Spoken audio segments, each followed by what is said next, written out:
तो पहले मैं अपने बारे में बोल देता हूँ। ओके, तो मेरी आवाज़ सबको आ रही है? Okay, good. तो मेरा नाम जॉय बैनर्जी है, ठीक है, और आई एम फ्रॉम दिल्ली। मैं ज्योतिष में लगभग आप कह सकते हैं अभी करते करते 15 साल के आसपास हो गया है। मैं स्टडी को भी काउंट कर रहा हूँ और मैं प्रैक्टिस कर रहा हूँ एटलीस्ट 6 to 7 ईयर्स से। ठीक, स्टडी मैंने इतना टाइम किया। ज्योतिष में मैं क्यों आया? सबसे पहले मैं ज्योतिष में इसलिए आया क्योंकि ऑब्वियसली हर इंसान कंसल्ट करता है और कभी ना कभी जिंदगी में एक बार कभी ना कभी जरूरत पड़ती हुई है, तो मैंने भी कंसल्ट किया। बट समहाउ मुझे कई चीजें काफी ट्रेडिशनल लगी जब भी कोई ज्योतिषी बात करता था, और मुझे पूरी तरह से आई वाज नॉट सेटिस्फाइड। ऐसा नहीं कि आई एम ट्राइंग टू जज anyone, because I don't have any knowledge to judge anyone at that point of time. But still, I believe there are certain things which little bit can be logical, और कुछ चीजें मेरी जिज्ञासा थी, है ना।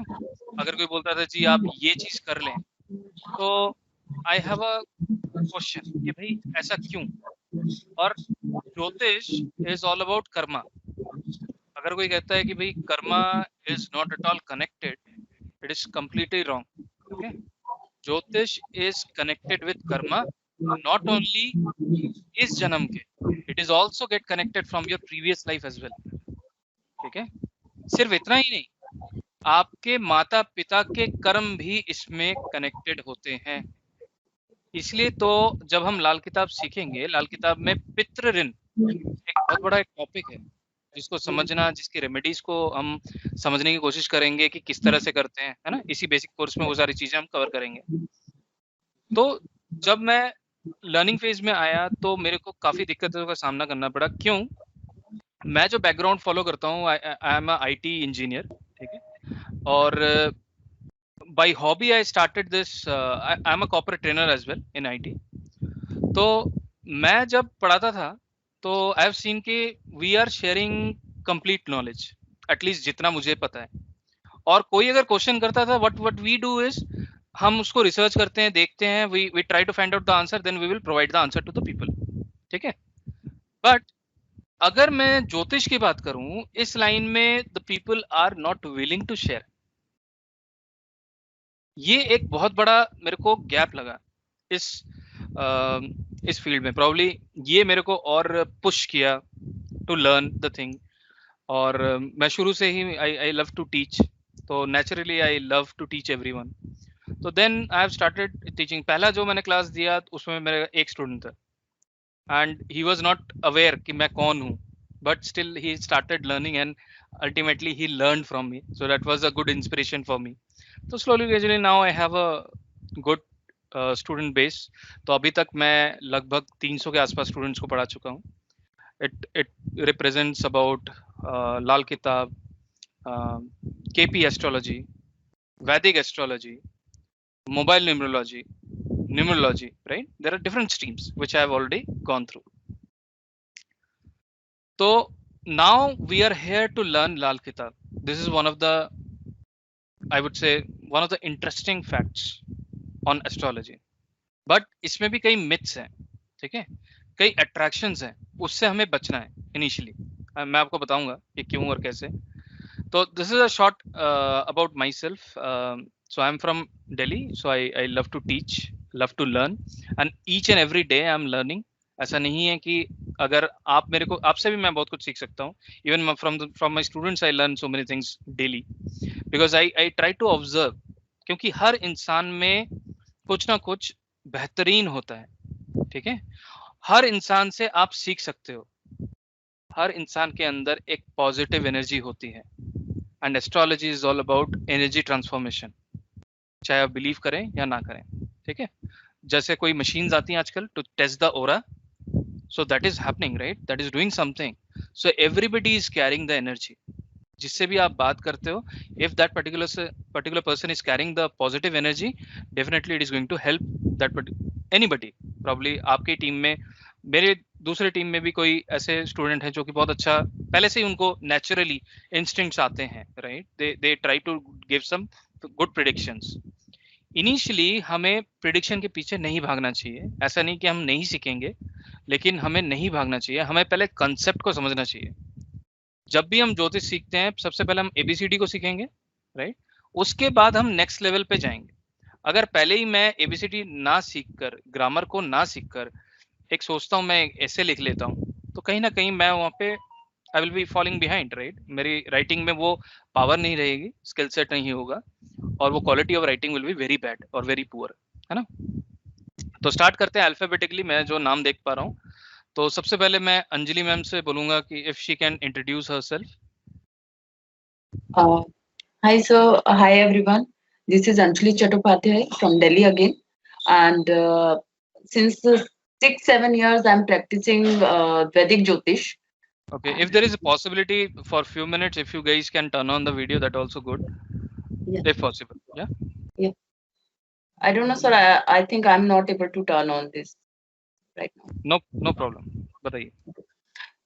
तो सर 6-7 साल हो गए प्रैक्टिस कर रही हूँ और रोज सीखने की कोशिश कर रही हूँ। एज वी नो कि ज्योतिष अथाह समुद्र है, तो उसमें से कुछ बूंदे सिर्फ लेने की कोशिश कर रहे हैं। तो उसी के लिए मैंने आपके कुछ वीडियोस देखे थे, जिसके लिए मुझे बहुत कन्विंसिंग लगा था। So I found you and I thought कि maybe this is the right destination कि जहाँ पर मैं ये चीज सीख सकती हूँ। केपी एंड लाल किताब दोनों ही मैं आपसे सीख रही हूँ। एंड केपी भी मैंने पहले भी सीखा है, but as one teacher is not enough, as you also mention that Right. sometime in astrology one teacher is not enough, because you can learn many techniques from the different peoples. So that's what I'm trying to do, trying to learn from astrology. So that is very good, and you are welcome in this forum to learn Lal Kitab. Thank you. Next is Ankit sir, Ankit Bharadwaj.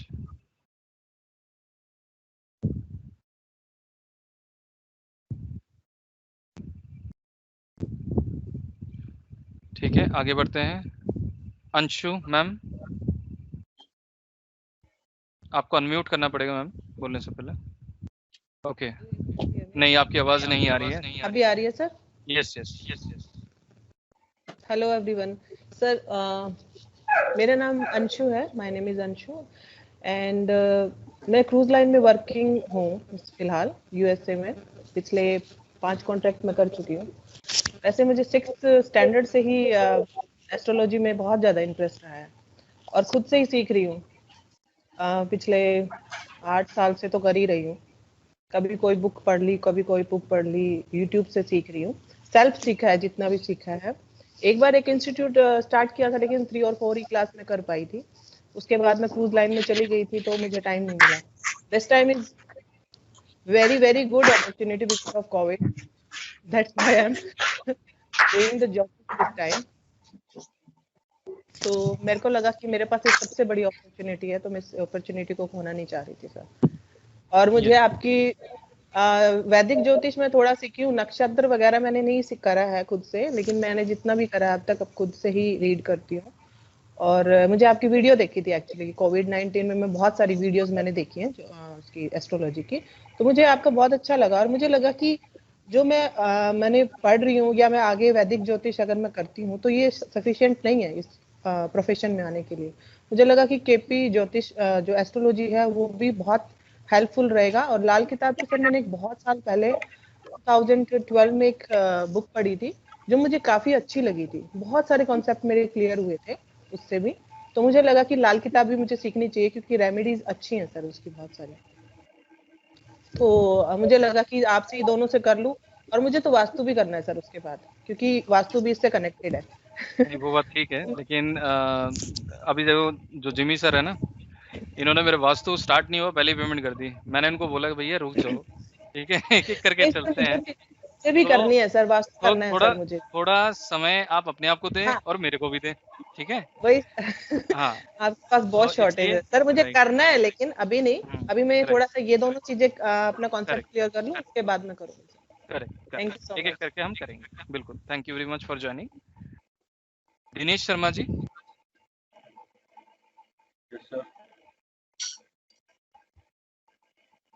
Sir अपने बारे में थोड़ा बहुत बताएं। हाँ जी, आ रही है आपकी आवाज। गुड इवनिंग सर, मैं पंचकुला में रहता हूँ और मैं फ्रीलांसिंग करता हूँ। मैं वैदिक ज्योतिष सीखा हुआ, मैं ज्वाइन किया हुआ है डॉक्टर के यहाँ पे, और मैं लाल किताब में। सर आपकी आवाज काफी धीरे आ रही थी, तो मैंने इतना समझ लिया कि आप पंचकुला से बिलोंग करते हैं और आप लाल किताब सीखने के इच्छुक हैं। तो बहुत बहुत धन्यवाद, आपका स्वागत है। अगला चलते हैं गौरव Joshi. Hi, good evening, everyone. This is Gaurav. I'm from Chandigarh, and I'm also part of the KP batch with Joy sir. Or this is the first time I'm learning Red Book. I'm looking forward for that. Okay, sir. Thank you for joining. You're welcome. Geetanjali R Saini. नमस्ते sir, सबको नमस्ते। मैं मुंबई से हूँ sir, और मुझे थोड़ा सा हीलिंग और ये ज्योतिष सब बहुत अपनी तरफ खींचता है। तो लास्ट फ्यू वीक्स बैक, दो हफ्ते पहले शायद, मैंने आपका एक वीडियो देखा था, and then I thought that I learn Lal Kitab from you, so that is why I am here. You are welcome ma'am, thank you very much for joining. Guru Nayak ji. Hello everyone sir, आवाज आ रही है? जी सर, आपकी आवाज आ रही है। हाँ सर, तो बेसिकली मैं महाराष्ट्र से बिलोंग करता हूँ, और मेरे को ऐसा मतलब मेरे ग्रैंडपा ज्योतिष करते थे थोड़े, तो उनसे थोड़ा उन्होंने सिखाया था, लेकिन मैं बैड लक की लास्ट ईयर ही एक्सपायर्ड, तो ज्यादा आगे बढ़ नहीं पाई जर्नी उनकी। तो उसके बाद से मैंने बहुत सारे ऐसे जहाँ पे ऑफलाइन ज्योतिष प्रैक्टिस करते हैं उनसे मैंने थोड़ा कांटेक्ट किया सीखने के लिए। तो आधे लोग तो ऐसे हैं जो उनकी सीक्रेट शेयर नहीं करना चाहते, पढ़ाना नहीं चाहते ऐसे, तो कहीं ना कहीं उनको इनसिक्योरिटी है कि प्रोफेशनल में कोई कितना बैठ जाए। और आधे लोग तो ऐसे जो मतलब उनको पढ़ाया हुआ समझ में नहीं आता, या फिर कुछ अलग ही टाइप पे वो चल रहे हैं। फिलहाल तो मैंने आपका वीडियो यूट्यूब पे देखा था रिसेंटली, और उसके बाद में मैंने आपका कीपी बैच भी ज्वाइन किया लास्ट एक 2 वीक्स अगो। तो उसके साथ साथ ये लाल किताब का बैच भी अभी आया था आपका, तो आपका केपी का बैच भी बहुत अच्छा, मतलब वो अभी चल रहा है, मेरा इन प्रोग्रेस है, तो उसका भी बहुत अच्छा एक्सपीरियंस है, बहुत अच्छे से एक्सप्लेनेशन आपके हैं, तो थोड़ा सा उसका भी स्टडी चल रहा है मेरा। और उसके बाद साथ ही साथ लाल किताब का भी मैंने ज्वाइन कर लिया था। Thank you sir, you are welcome. एक चीज़ मैं बताना चाहूँगा, जो ऑलरेडी और भी कोई मीडियम को कर रहे हैं, तो किसी भी मीडियम को हमें मिक्स नहीं करना है, ये चीज़ हमारे दिमाग में अच्छी तरह बिठा लेना है, ठीक है। अगर हम लाल किताब करेंगे तो हम लाल किताब को फॉलो करेंगे, अगर हम केपी करेंगे तो हम केपी को फॉलो करेंगे, किसी भी मीडियम को हम मिक्स नहीं करेंगे, ठीक है। ये चीज़ एक थंब रूल हमें बना के चलना है। चलिए, जयकरण सिंह रावत। सर जयंकर सिंह रावत। हाँ सॉरी सर, मैं भी सर दिल्ली से ही हूँ। जी सर, मैं भी सर दिल्ली से ही हूँ सर। मेरे को सर एस्ट्रोलॉजी में सर काफ़ी इंटरेस्ट है शुरू से ही सर, जब छोटा था सर तब से ही था मेरे को। मेरे फादर ने भी सर एस्ट्रोलॉजी कर रखी है, और सर आपका मेरे को सर प्रेजेंटेशन देने का सर तरीका बहुत अच्छा लगा था सर। मैंने आपकी यूट्यूब में वीडियो देखी थी, तो सर मेरे को समझ में आ रहा था सब कुछ, मैंने सोचा सर आपसे ही करना आगे भी। चलिए, थैंक यू वेरी मच, आपका स्वागत है। आगे चलते हैं, Jimmy sir. Hello everyone, this is Jimmy. I'm from Toronto, Canada. I'm a current student of Sir. I'm studying KP astrology with him, and he told me a few good things about Law Kitab, so that's why I'm here. I love his way of teaching, the way he teaches, the way he presents things, and even the videos that I saw of him on YouTube is what attracted me to him. And I think whoever hasn't taken his KP course, make sure you take it. It's really good. Short and simple. And the reason I've been coming into astrology is because I've always been fascinated by anything that's occult, anything that's magic, anything's astrology related. So I'm here today. So you are welcome, but the thing is, astrology is not magic. Astrology is having certain powers which can resembles like it is a magic, but nothing is magic in the world of astrology. Everything is practical and everything has a proper logic in behind, right? So slowly and gradually we will able to understand how effective astrology is and how powerful astrology is, right? Thank you very much for joining. Okay, Krishna sir. Hello sir. हाँ जी। सभी को नमस्कार। मुझे इस astrology field में बहुत दिनों से एक इंटरेस्ट थी और सीखने के लिए गया बहुत, और आपका वीडियो वगैरह देखा जिससे मुझे लगा कि आपसे पूरा ज्ञान मिलेगा इस फील्ड का।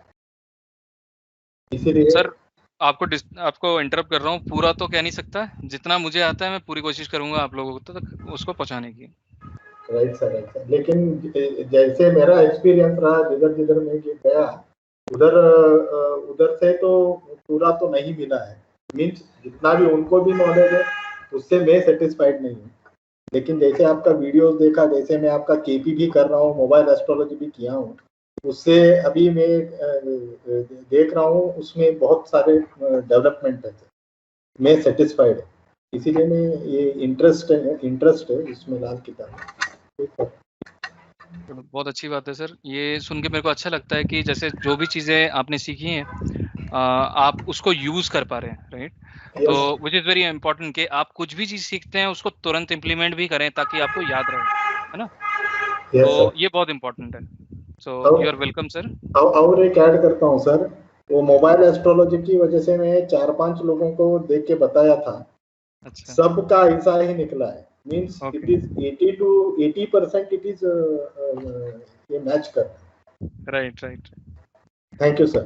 राइट, बहुत इंटरेस्टिंग चीज है वो भी। Thank you very much. Mahesh Bharti ji. Hi, good evening everyone. मैं महेश हूँ पुणे से। बेसिकली मैं बिल्कुल फ्रेशर हूँ एस्ट्रोलॉजी में, बिल्कुल नया फ्रेश माइंड। तो मेरा 2 साल पहले ऐसे इंटरेस्ट चालू हुआ एस्ट्रोलॉजी में, जब मैं खुद अपनी कुंडली लेके गया था किसी के पास। तो स्ट्रेट फॉरवर्ड मैंने ये बोल दिया था कि मुझे इस पर भरोसा नहीं है। If you can explain me in a better way that I logically way, then I can proceed. तो उन्होंने मुझे समझाया कि प्लैनेट्स कैसे एक ह्यूमन ब्रेन पे या ह्यूमन बॉडी पे इम्पैक्ट करते हैं, उनकी फ्रिक्वेंसी कैसे हमको इम्पैक्ट करती है। तो देन आई रियलाइज कि no, it's not a magic, it's not like एक जादू नहीं है या फिर कोई ऐसा छलावा नहीं है। It's kind of science behind it, there is some logic.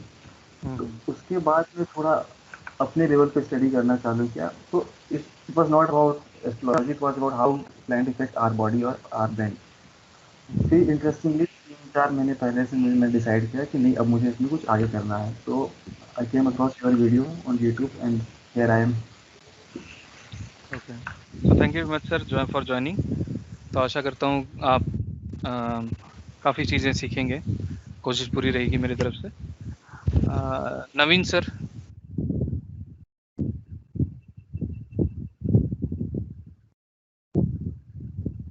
Sir आपकी आवाज़ नहीं आ रही है। Hi, good evening everyone. Good evening. Hi, मेरा नाम नवीन है और मैं दिल्ली से हूँ। मैंने जॉय सर के साथ लास्ट ईयर केपी का कोर्स किया था, वो मुझे बहुत अच्छा लगा और मैं धीरे धीरे ग्रेजुअली उसमें प्रोग्रेस कर रहा हूँ। जब भी मुझे कुछ तकलीफ होती है तो मैं पहुँच जाता हूँ जॉय सर के पास और ही इज़ वेरी हेल्पफुल। और नहीं, ये चीज़ ये गलत बोल रहे हैं। मैं I am very bad in responding to the person. even you guys have already experienced it, but I am going to give you 100% when I am there in the class, that is for sure. आपको जो सवाल पूछना है आप पूछ सकते हैं, यहाँ पे कोई भी सवाल के लिए ना नहीं है, लेकिन हम टॉपिक टू स्टिक रहेंगे, ठीक है? और Naveen sir please you can continue. Sorry, but I have a different experience with you, so that's why I was saying that. So there are certain reasons behind it, so I don't want to disclose it right now. That's okay. Right. So when I got to know about this Lal Kitab, so I immediately decided that I need to do this, and I'm here, and I'm very excited to be a part of this session. Sure, Thank you. Thank you very much for joining. You're welcome. Rajesh sir. Good evening, sir. Good evening. Good evening everyone. Sir मैं Punjab Patiala district से हूँ और मेरे लिए तो astrology बिल्कुल new है। Actually मेरे को प्रॉब्लम थी, मेरी डेट ऑफ बर्थ तो ठीक थी लेकिन टाइम रेक्टिफिकेशन करवाया था मैंने, तब से मेरा इंटरेस्ट थोड़ा बन गया उसमें। तो मेरे को पहले डर लगता था कि टाइम ही नहीं है तो कुछ नहीं पता चलेगा, तो मैंने टाइम रेक्टिफिकेशन करवाया और उसके पास मतलब अभी जैसे लॉकडाउन में इंटरेस्ट बनता गया, मैं वीडियोस देखता गया और मैंने आपकी वीडियो देखी और मैंने तभी आपको कॉल कर ली। तभी मैंने आपका केपी का बैच ज्वाइन किया। आपने इंटरेस्ट इतना बना दिया कि लाल किताब पे कोई ना कोई बात हो जाती है, तो मैं रह नहीं पाया, मैं कहा कि चलो अभी पहले इसी को ज्वाइन करते हैं, क्योंकि कोई भी बंदा आता है पहले यही पूछता है, कोई ना कोई रेमेडी मांगता है। अगर वो प्रेडिक्शन में भी बात करते हैं ना, तो सबसे पहले वो पूछता है कि मेरा कुछ भी कर दो, जैसे होता है ना कोई इलाज आता है या रेमेडी आती है, तो उस वजह से इंटरेस्ट और बढ़ता जा रहा है इसमें। अच्छा, thank you very much sir, आपका बहुत स्वागत है। एक चीज ध्यान रखिए कि लाल किताब रेमेडी की किताब नहीं है, ठीक है। सबसे पहले हमें ये बेस समझ लेना है। जो उनके दिल टूटने वाले हैं जिन्होंने सोचा है कि भाई रेमेडी सीखेंगे, लाल किताब रेमेडी की किताब नहीं है, लाल किताब प्रिकॉशन की किताब है, ठीक है। मैं हमेशा उसको सबसे पहले प्रिकॉशन लेवल पे एक्सपीरियंस करने के लिए आप लोगों को कहूँगा, और आप लोग देखेंगे उससे भी बहुत अच्छे रिजल्ट्स आते हैं। क्यों? Precaution is always better than cure, ठीक है। It's a simple line but it is very very effective in practical life, ठीक है। वैसे ही Lal Kitab is having remedy but it is a small portion of it, ठीक है। लेकिन precautions are very important which is the base of Lal Kitab. अभी मैं explain करूंगा लाल किताब है क्या, अभी उस पर मैं आपको एक्सप्लेन करूंगा। तो ये चीज I just want to add. Ramesh Chandra Dev. Ramesh Chandra Desai. Desai, okay sir. I'm from Gujarat actually. Ji sir. And since my actually college career, I have started learning astrology. I have learned Parasari, I have learned Jaimini, I have learned little bit of Nadi astrology. Okay. Then I carried much more part of my life with Krishnamurti Paddhati, 3.5 step theory, 4 step theory, Kaspal interlean theory, and this actually Lal Kitab was a remaining thing for me, and I am so much delighted. I have come across so many videos of different mentors on YouTube, and I find you as the best that I should join you only. So I have decided to join you, and I feel very much pleasure to be here with you. Same here sir, thank you very much for trusting on us and you have joined, so I will try to give as value as I can, right? Ravi sir. Hello, good evening everyone. So I'm basically from Pune, Maharashtra.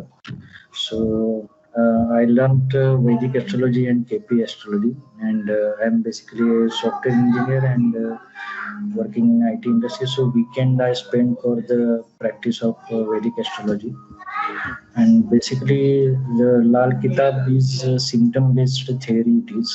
So that's why I am interested to learn it, and I did actually some remedies also by myself, and it was very effective for me. So decided, and I watched some videos of you, so I liked very much. So I joined you. Yeah. You're welcome sir, thank you very much for joining. इसमें आपने एक चीज बताई चिन्ह के बारे में, निशानियों के बारे में, ठीक है। आप सिर्फ इतना चीज समझें, लाल किताब में सिम्टम्स, निशानियां इज देयर, बट एक बार म्यूट कर लीजिए, आपके वहां से आवाज आ रही है। निशानियां हैं, लेकिन निशानियां हर चीज नहीं है, उसको आप समझें। क्योंकि निशानी आप खुद प्रैक्टिस के साथ खुद बना सकते हो। I would say people are selling निशानियां for lakhs of rupees, लेकिन जब आप किसी को सोल्यूशन नहीं दे सकते, निशानियों का करोगे क्या आप? थोड़ा सोच के देखना आप, ठीक है। तो निशानियों के पीछे मत भागिए, निशानी आपको करते करते खुद आ जाएगा। मैं भी कुछ चीजें आपको बताता रहूंगा, राइट, लेकिन अब उसके पीछे कभी मत भागना जिंदगी में। वो आपको कभी भी हेल्प नहीं करेंगी to provide a solution to anyone, जो कि मेन रूट है लाल किताब का। मेन रूट क्या है? कर भला तो हो भला। उसमें कभी ये नहीं बोला कि भाई मुझे अपने आप को प्रमोट करना है ना, किसी को इंप्रेस करना है निशानियां बता के। It is only a part of it, you will learn it with your experience slowly and gradually, है ना। उससे अट्रैक्ट होने के पीछे मत भागें। कई लोग हैं अच्छे अच्छे निशानियां याद कर लेते हैं, बोल लेते हैं, लेकिन एक्चुअली में काम नहीं कर पाते, वो भी इंपॉर्टेंट है। Ravi Kiran ji. Good evening, sir. I'm Ravi Kiran from Hyderabad, Telangana. जी sir.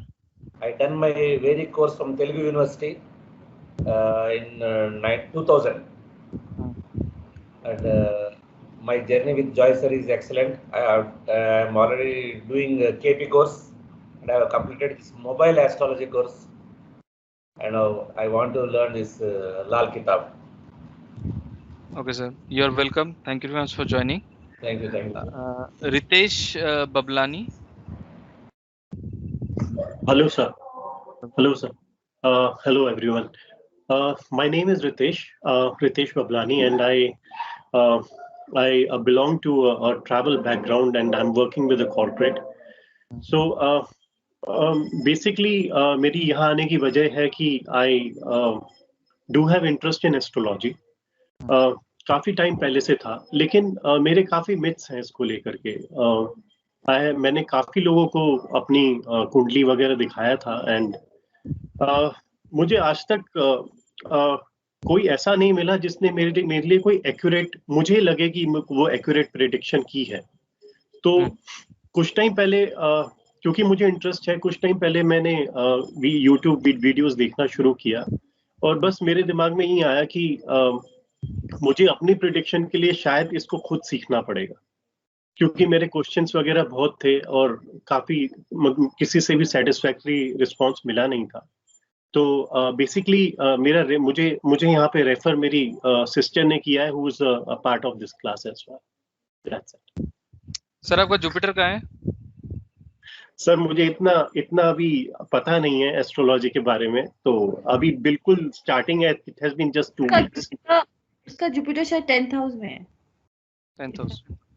Okay. If I'm not wrong, I don't know. I will have to see. चलो कोई बात नहीं, देख लेंगे। ठीक है, अभी मैं बाद में बताऊंगा कि मैंने क्यों पूछा। ठीक है जी। क्योंकि लाल किताब में एक सेक्शन है जिसे कहते हैं काफिया, है ना। मतलब वो क्या होता है कि आप इंसान के फेस को देख के भी आप जज कर सकते हो उनका प्लेनेट कहाँ है। ठीक है, जुपिटर क्या है, इनके चार्ट में कहीं पे भी होगा, अच्छे पोजीशन पे होगा, क्योंकि इनका नाक प्रोमिनेंट है। जुपिटर नाक है। ठीक है सर, आई एम सॉरी, इनका जुपिटर 9th हाउस में है। करेक्ट। तो 9th गुरु का खुद का घर है। खुद का घर है, बिल्कुल। तो ये चीजें आपको धीरे धीरे आएगा समझ।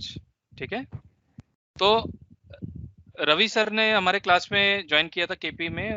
उस टाइम हम डिस्कशन करते करते उनका चार्ट भी हमने करेक्ट किया by only seeing his face. Right Ravi sir? Ravi Kiran. Yes sir, you are right sir. Right. तो बड़ा ही इंटरेस्टिंग है लाल किताब। तो प्रैक्टिस के ऊपर सारा खेल है ये। ठीक है, जितना हम बढ़िया प्रैक्टिस करेंगे उतने ही अच्छे लेवल पे चीजें समझ आएगा। अगर समझ आएगा तो इंटरेस्ट ग्रो होगा, हम कभी बोर नहीं होंगे। राइट। हाँ जी सर। नेक्स्ट चलते हैं। You are welcome sir. Shalini Khanna ji. Good evening everyone. मैं एस्ट्रोलॉजी मुझे बहुत फैसिनेट करती आई है काफ़ी सालों से। मैंने थोड़ा बहुत इधर उधर से सीखने की कोशिश भी की है, वीडियोस बहुत देखती रही हूँ मैं। मुझे लाल किताब बहुत इंट्रीग लगती है। लाल किताब के कुछ ऐसे कॉम्बिनेशंस हैं जो बहुत एक्यूरेसी से बोलते हैं कि ये ग्रह इस घर में बैठा होगा तो इसका ये रिजल्ट होगा। तो मैंने आपका वीडियो देखा जॉय सर, मैंने काफ़ी वीडियो देखा। मैं एक्सरसाइज करती हूँ, वॉक पे जाती हूँ तो वीडियोस ही देखती रहती हूँ, बिकॉज एस्ट्रोलॉजी मेरा पैशन भी है। तो आपका वीडियो बहुत अच्छा था। शायद मैंने आपसे 2-3 बार कॉल करके सवाल भी कोशिश करने की पूछने की, because I wanted to be sure that whether I want to join this class और no, but I'm very happy to be a part of this small group, and I'm really looking forward to learn Lal Kitab like how, you know, I want to learn it very well. So you are welcome ma'am. और देखिए अभी हम सबसे बात कर रहे हैं, है ना, ज्योतिष सीखने के लिए सबसे इम्पोर्टेंट है वी डेवलप आवर स्पीच। कोई भी चीज हम कर रहे हैं, it is not a waste of time. Maybe people are thinking कि भाई हम इतनी बातचीत कर रहे हैं, सबसे डिस्कस कर रहे हैं। I want that everybody to speak. Why? Because जब हम अच्छी बातें करते हैं तो हमारा बुद्ध अच्छा होता है। जब हम स्लैंग लैंग्वेजेस मतलब बुरी बातें बोलते हैं और स्लैंग लैंग्वेजेस यूज करते हैं तो हमारा जुबान खराब होता है। उसमें जुपिटर एंड मरकरी 2 ग्रह खराब होते हैं।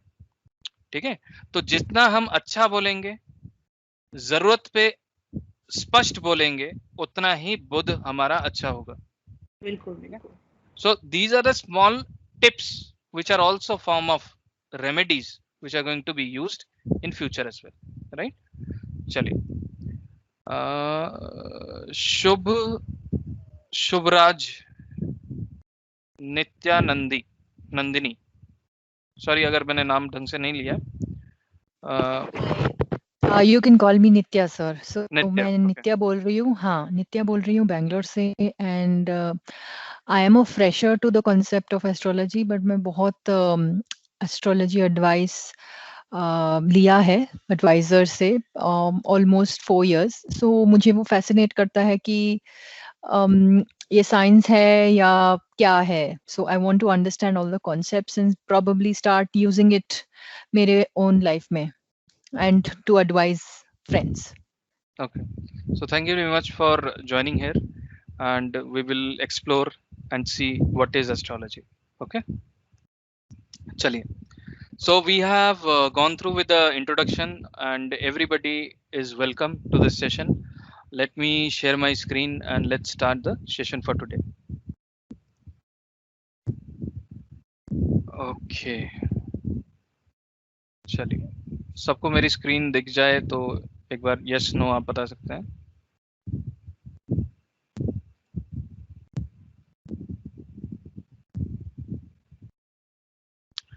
Yes sir. Yes sir. Okay, yes. तो सबसे पहले हम फॉर्म ऑफ एस्ट्रोलॉजीज के बारे में थोड़ा बात कर लेते हैं।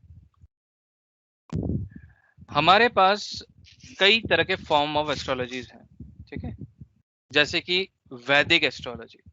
वैदिक एस्ट्रोलॉजी है क्या? It is a form of astrology which in been introduced by Rishi Parashara. ठीक है, अभी now it's been known as Vedic, क्योंकि हर चीज हम ये मानते हैं भारत में जो भी उत्पत्ति हुई है वो वैदिक शास्त्रों से ही उत्पत्ति हुई है, वेदों से उत्पत्ति हुई है। तो इसलिए वन फॉर्म ऑफ इज वैदिक एस्ट्रोलॉजी। उसके बाद जैसे हमारे साथ सर जुड़े हुए हैं, उन्होंने बताया जेमिनी भी है, नाड़ी भी है। ऐसे ही 90s में 19th सेंचुरी में सॉरी पंडित रूपचंद जोशी,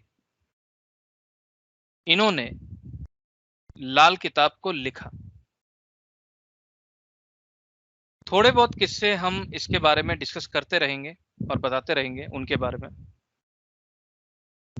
ऐसा कहते हैं कि उनको प्रीवियस मतलब किसी भी ज्योतिष का कोई ज्ञान नहीं था पहले,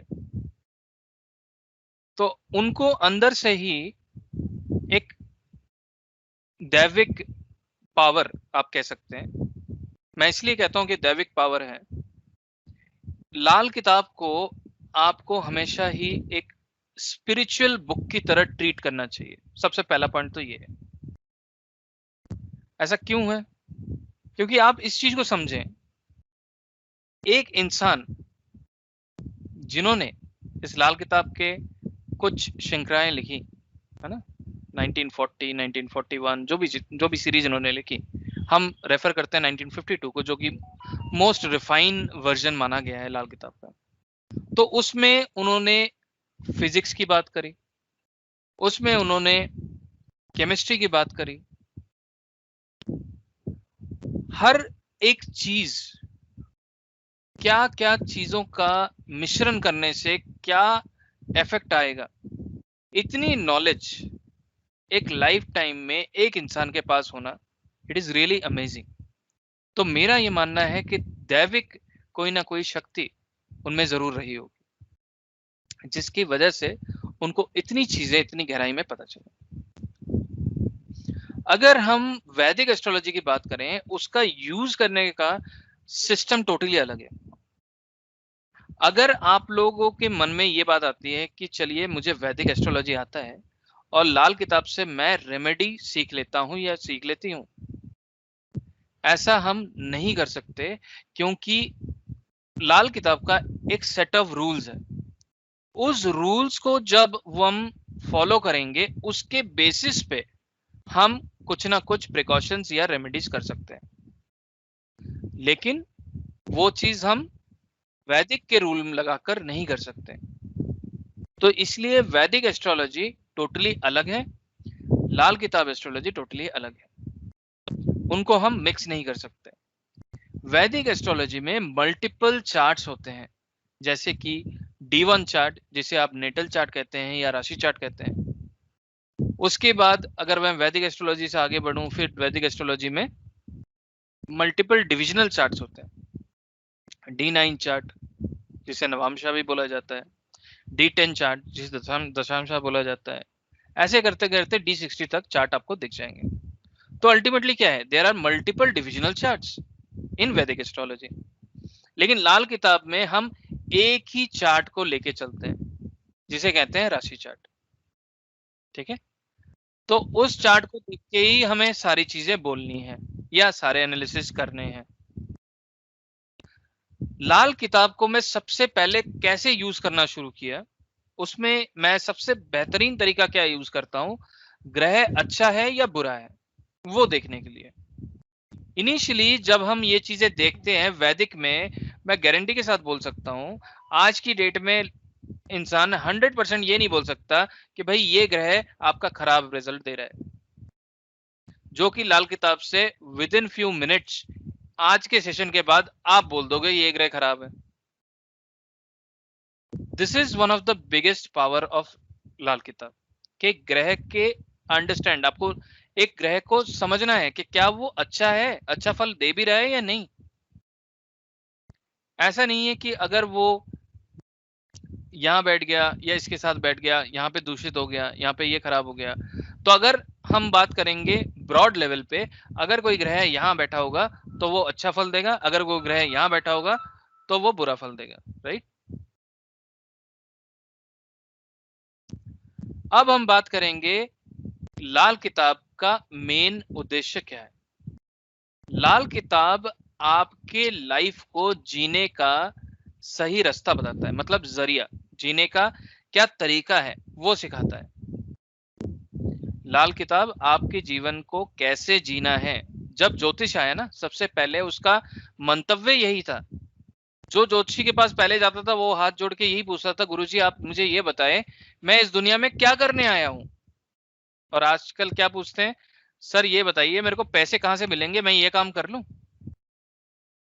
तो आप इस चीज को समझें कि लाल किताब ये समझाता है कि आपको जीवन जीना कैसे है, आपका रहन सहन कैसा होना चाहिए, आपको क्या काम किस वक्त नहीं करना चाहिए, आपको क्या काम किस वक्त करना चाहिए। ये सारी चीजें बताई गई हैं। लाल किताब में एक और चीज बहुत बेहतरीन बताई गई है। आप सोचें, लाल किताब हस्त रेखा से उत्पत्ति हुई है ना, मतलब सामुद्रिक शास्त्र बोला गया है इसको। हस्त रेखा को सामुद्रिक शास्त्र बोला गया है, और जो भी रेखाएं हैं उनको नदी नालों का रूप दिया गया है। नदी, नाले, समुद्र। तो आप इतना समझें कि कोई नहर है, फॉर एग्जाम्पल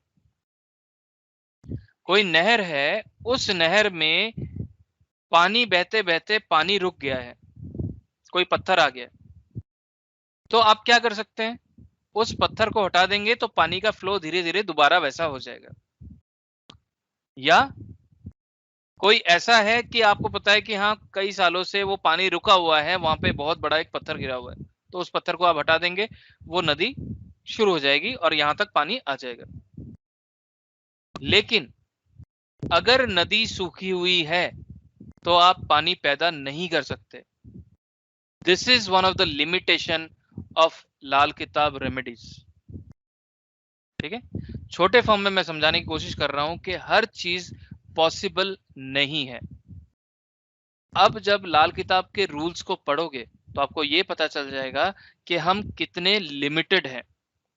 आपको पता है कि ये ग्रह को मुझे इस यहाँ पे मैं मूव कर सकता हूं तो उसका ये फायदा मिलेगा, लेकिन अगर मैं यहाँ पे मूव कर दूंगा तो उससे क्या इंपैक्ट होगा वो आपको पता चलने के बाद आप शायद उसको ना मूव करो।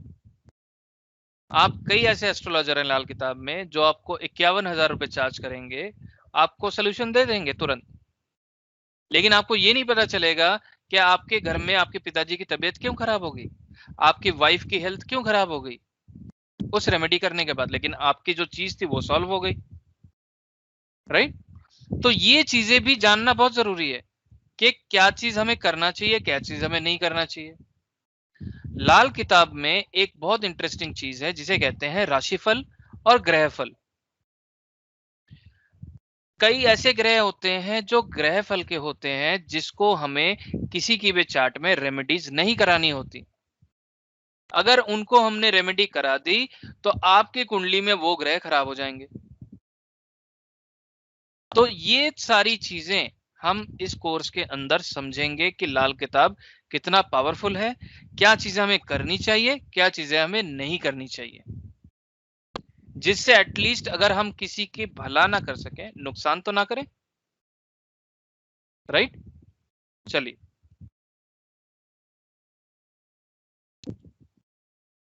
लाल किताब में सबसे इंपॉर्टेंट 2 ग्रह हैं। देखिए ग्रह कौन कौन से हैं पहले मैं वो बता देता हूं आपको। Jupiter, Mercury, Venus, sun, moon, Mars, Saturn, Rahu and Ketu. ठीक है, जुपिटर को एंड मरकरी को सबसे इंपॉर्टेंट प्लैनेट माना गया है लाल किताब में। जुपिटर एंड मरकरी,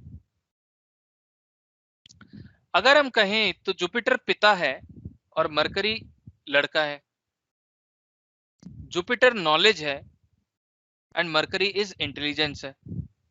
अगर आप वैदिक जानते हैं तो वैदिक में यह माना गया है जुपिटर जो बुध है वो जुपिटर की स्त्री और चंद्रमा के मिलन से बुध का उत्पत्ति हुई है, ये मानना। तो आप ये समझें कि बुध को जुपिटर पसंद नहीं है, तो बुध कहीं ना कहीं जुपिटर को पसंद नहीं करता है, तो इन दोनों की दोस्ती तो बिल्कुल नहीं है। ठीक है, मतलब जुपिटर एंड बुध की मित्रता बिल्कुल नहीं है। तो जुपिटर को हवा माना गया है, एयर, और बुध में शक्ति है जो एयर को रोक सके। फॉर एग्जाम्पल आप सोचे कि आप गाड़ी में बैठे हैं, बाहर धूल मिट्टी उड़ रही है, आंधी आ गया, तो आपने शीशा ऊपर कर लिया, तो जैसे ही आपने शीशा ऊपर किया तो क्या हुआ, आपने उस हवा को अंदर आने से रोक दिया। तो बुध जो है वो किसी भी ग्रह को बांधने की शक्ति रखता है। जुपिटर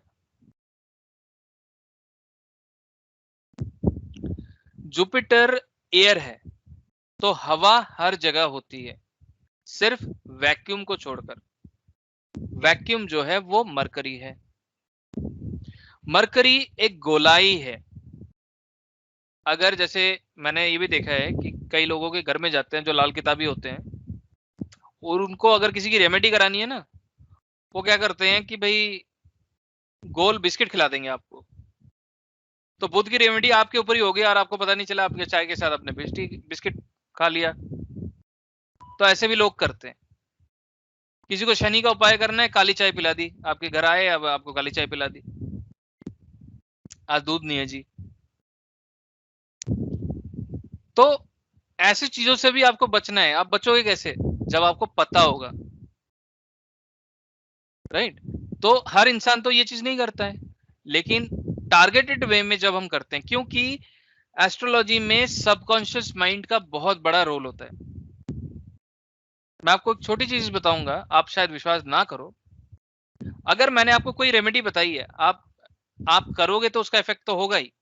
अगर आप नहीं करोगे और आप मन ही मन सोचोगे कि मैं वो रेमेडी कर रहा हूं या कर रही हूं, तो भी आपको कहीं ना कहीं उसका असर जरूर मिलेगा। This is the power of subconscious mind. Sir can I ask one thing? Yes yes please.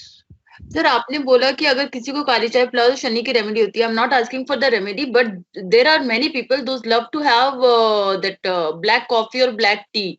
सो उनका इसका मतलब कि सैटर्न हमारा स्ट्रांग हो जाएगा? नहीं, स्ट्रांग नहीं होगा। मैं ये कह रहा हूँ ना कि अगर आपका माइंडसेट है कि आपको पता है कि मेरा सैटर्न कुछ नेगेटिव रिजल्ट दे रहा है, I need to donate something, है ना, सैटर्न के हिसाब से, तो उन्होंने क्या करना है, काली मिर्च की चाय बना देनी है जी। तो काली मिर्च की चाय आपको पिला देंगे। तो उनको क्या हुआ, उनकी सैटर्न की रेमेडी होगी ना, एक तरह से सैटर्न का डोनेशन हो गया। राइट। तो वो अपना जो नेगेटिव एनर्जी है उस प्लेनेट की, वो आपको दे रहे हैं वो। Right sir. राइट। इसका मतलब ये नहीं कि अगर आप कोई प्लेनेट की चीजें इनहेल कर रहे हो तो वो आपको पॉजिटिव हो रहा है।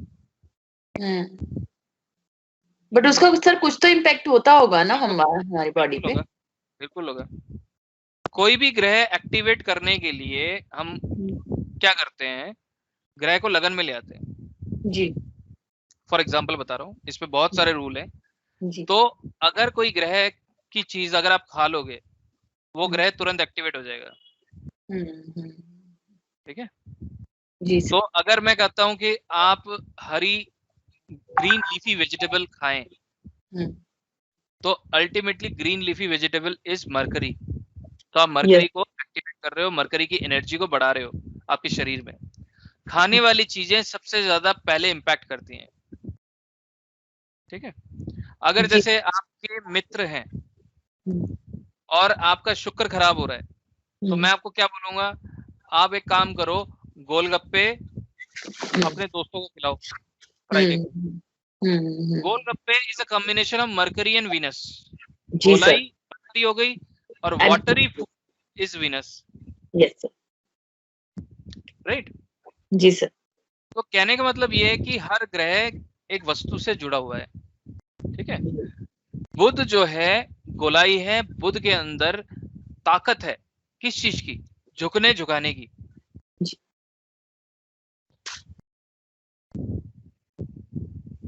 ठीक है, बुध जो है झुकने झुकाने की ताकत रखता है। जिसका बुध खराब होगा वो किसी के सामने झुकेगा नहीं, ये भी नोट करना आप, ये सिम्टम है। जी सर, मेरे घर में 2 लोग हैं। ऐसे नहीं बोल सकते आप उनके प्लेसमेंट भी देखो। ठीक है, जो इंसान नहीं झुक सकता तो उसका बुध में कहीं ना कहीं कमी है। और भी सिम्टम बताऊंगा मैं, जैसे सूंघने की शक्ति किसी की कम है तो बुध खराब है। तो ये कान खराब हो रहे हैं तो भी हम बुध को रिप्रेजेंट कर, ये बोलते हैं ना कि बुध खराब होने की वजह से उसके सुनने की शक्ति में प्रॉब्लम आई है। क्या खराब होता है तो? सर कान जी, वो भी बुध है लेकिन उसके कॉम्बिनेशन में केतु भी आता है। ठीक है, वो भी बात करेंगे धीरे धीरे। अभी आप इतना समझें कि Mercury is round and it has a power to control Jupiter.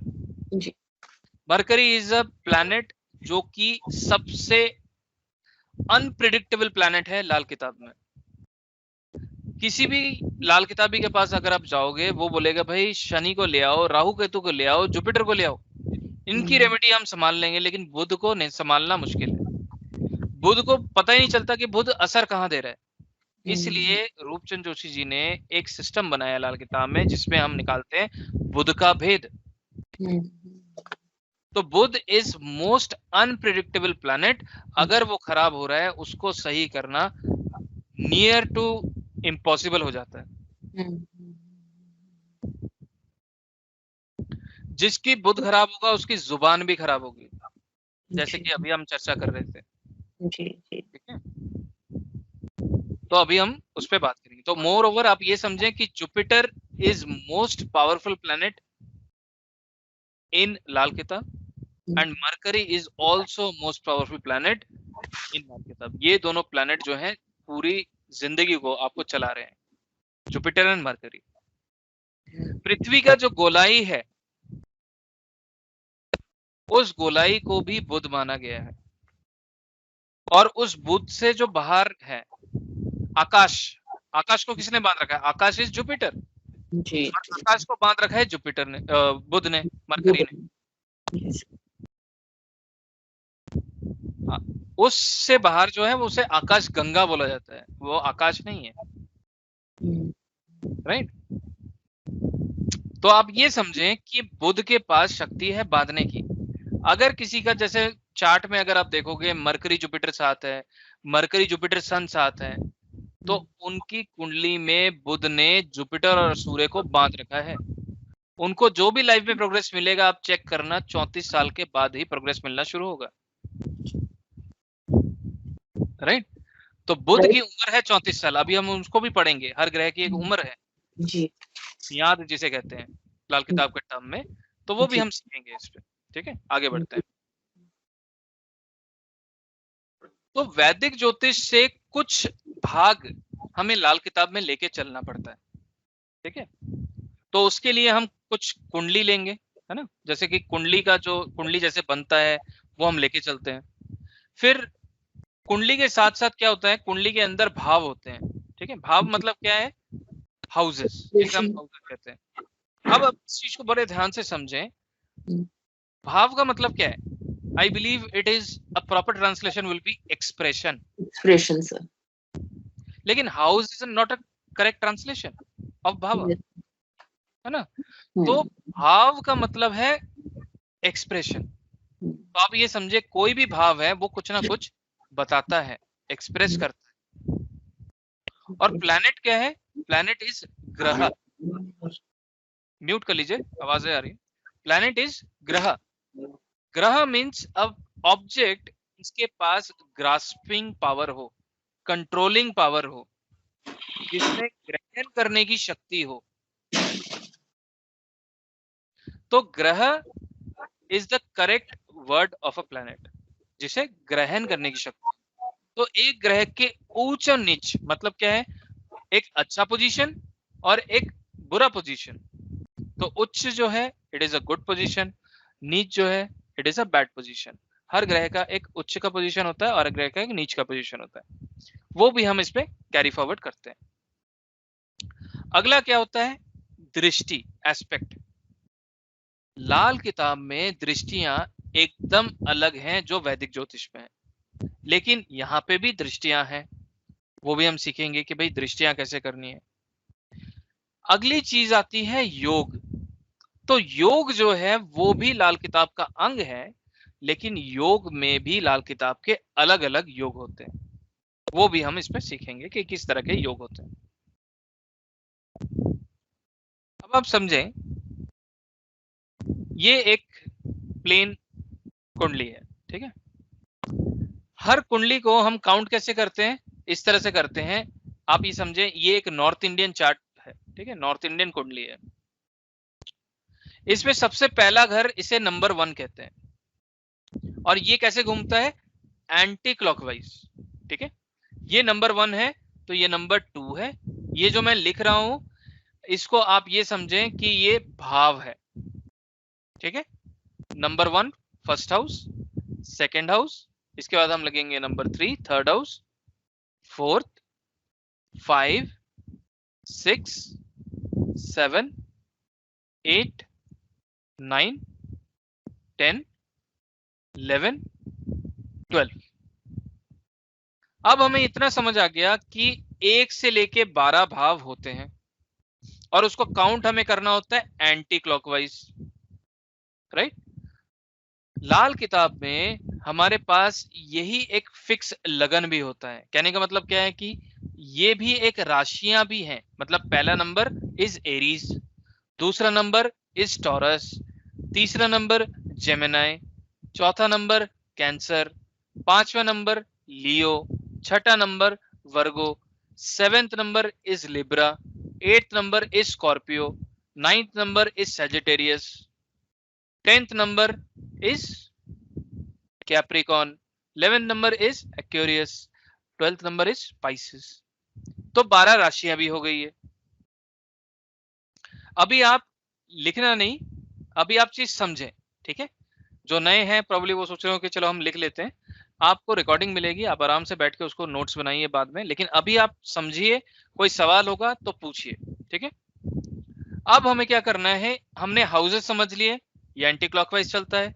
हमने राशियां समझ ली, number 1 is Aries, number 4 is Cancer, number 5 is Leo, number 10 is Capricorn, number 12 is Pisces. अब हर राशि का एक मालिक होता है, अब उसको याद कैसे करें, उसके लिए एक छोटा सा फॉर्म हम करेंगे। सबसे पहले एक परिवार को चलाने के लिए हमें ये पता है कौन होता है, एक माता और एक पिता। तो जहां पे 4 नंबर है वहां पे आप मून लिख लीजिए, moon represents mother and sun represents father. अब आप सोचें कि इन दोनों के 2 लड़के हैं, तो एक लड़का मदर को प्यारा है, माता को, और एक पिता को प्यारा है। तो इसका मतलब नंबर 3 एंड नंबर 6 ये दोनों sign is owned by Mercury, number 4 is owned by is Moon, number 5 is owned by Sun. अब ये लड़के जब बड़े हो गए, इनका विवाह भी कर दिया, तो एक बीवी इसकी वीनस, एक बीवी इसकी शुक्र। तो इसका मतलब टॉरस साइन का मालिक शुक्र, लिब्रा साइन का मालिक शुक्र। अब बीवी जब सुंदर होगी तो तब बुध को क्या करना पड़ेगा, एक अच्छा सा बॉडीगार्ड लेना पड़ेगा सिक्योरिटी के लिए। तो बॉडीगार्ड हमें चाहिए, तो यहां पे एक मार्स लिख दे यहां पे, और यहां पे एक मार्स लिख दे फॉर सिक्योरिटी एंड प्रोटेक्शन। तो इसका मतलब एरीज साइन जो कि नंबर 1 है उसके मालिक मंगल हो गए, और नंबर 8 जो है जो स्कॉर्पियो है उसके भी मालिक मंगल हो गए। अब शुक्र और मंगल के बीच में कुछ अपने ना हो जाए, है ना, मतलब कोई रिलेशनशिप ना हो जाए, इसलिए हमने एक न्यायकर्ता या आप कहें सलाहकार लगा दिया। तो सलाहकार इज जुपिटर, तो एक जुपिटर यहां लगा दिया हमने, एक जुपिटर यहां लगा दिया, तो जो कि हमेशा ये इससे सलाह लेके काम करेगा। फॉर एग्जांपल अब ये बॉडीगार्ड और सलाहकार आपस में कोई सेटिंग ना कर लें, इसलिए हमने एक न्यायाधीश यहां बिठा दिया इनके साथ, और एक न्यायाधीश यहां बिठा दिया। तो इसका मतलब आप ये समझें, number 10 which is Capricorn which is owned by Saturn, number 11 Aquarius that is owned by Saturn, number 12 और number 9 it is owned by Jupiter, number 9 है Sagittarius, number 12 है Pisces। तो इस तरह से आपको ये ग्रह के मालिकों का, मतलब जो भी राशियों का मालिक है वो आपको याद होगा। तो इसका मतलब नंबर 1 जो है उसका मालिक मंगल है, नंबर 2 का मालिक है वीनस, नंबर 3 का है मरकरी, नंबर 4 का है मून, नंबर 5 का है सन, नंबर 6 का है मरकरी, नंबर 7 का है वीनस, नंबर 8 का है मार्स, नंबर 9 का है जुपिटर, नंबर 10 का है सैटर्न, नंबर 11 का है सैटर्न, एंड नंबर 12 का है जुपिटर। इसमें कोई क्वेश्चन है किसी का? आशा करता हूँ ये सबको पता होगा, जिसको नहीं पता उसको समझ आ गया होगा। किसी को कोई क्वेश्चन है? चलिए, अब बात होती है कि हम लाल किताब क्यों करें। तो उसमें थोड़ा बहुत मैंने लाल किताब के बारे में आपको बता दिया कि लाल किताब में हम क्यों और क्या कर रहे हैं, ठीक है। अब लाल किताब की कुंडली बनती कैसे है उस पर बात करते हैं। तो आप में से कोई भी एक जना, ठीक है, अपना कुंडली बताइए। सबसे पहले नाम बताएंगे और कुंडली बताएंगे। सर मैं बताऊं? हाँ बताइए, नाम बताइए। सर जयंकर सिंह रावत। हाँ बताइए। सर 7 अगस्त 1998। नहीं, सिर्फ आप लगन बताइए, राशि। अच्छा सर, धनु राशि सर। 9। हाँ जी, एक बैक करता हूँ मैं।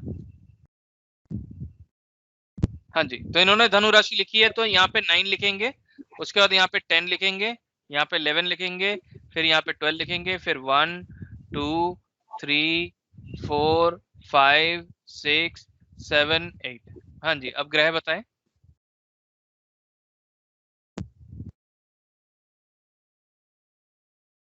आपकी आवाज नहीं आ रही है।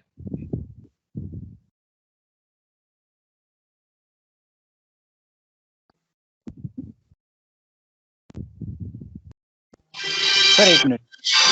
हाँ सर। हेलो। हाँ जी, बताइए। सर मेरा मून सेकंड हाउस में है। मून सेकंड हाउस में है। केतु थर्ड में है। केतु थर्ड में है। जुपिटर फोर्थ में है। जुपिटर फोर्थ में है। फिफ्थ में सैटर्न है। वीनस एंड मार्स जो है सर सेवंथ में।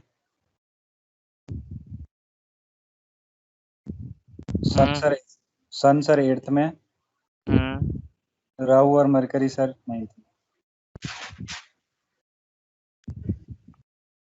ठीक है, अब ये कुंडली बन गई। ये कौन सी कुंडली बनी? वैदिक की।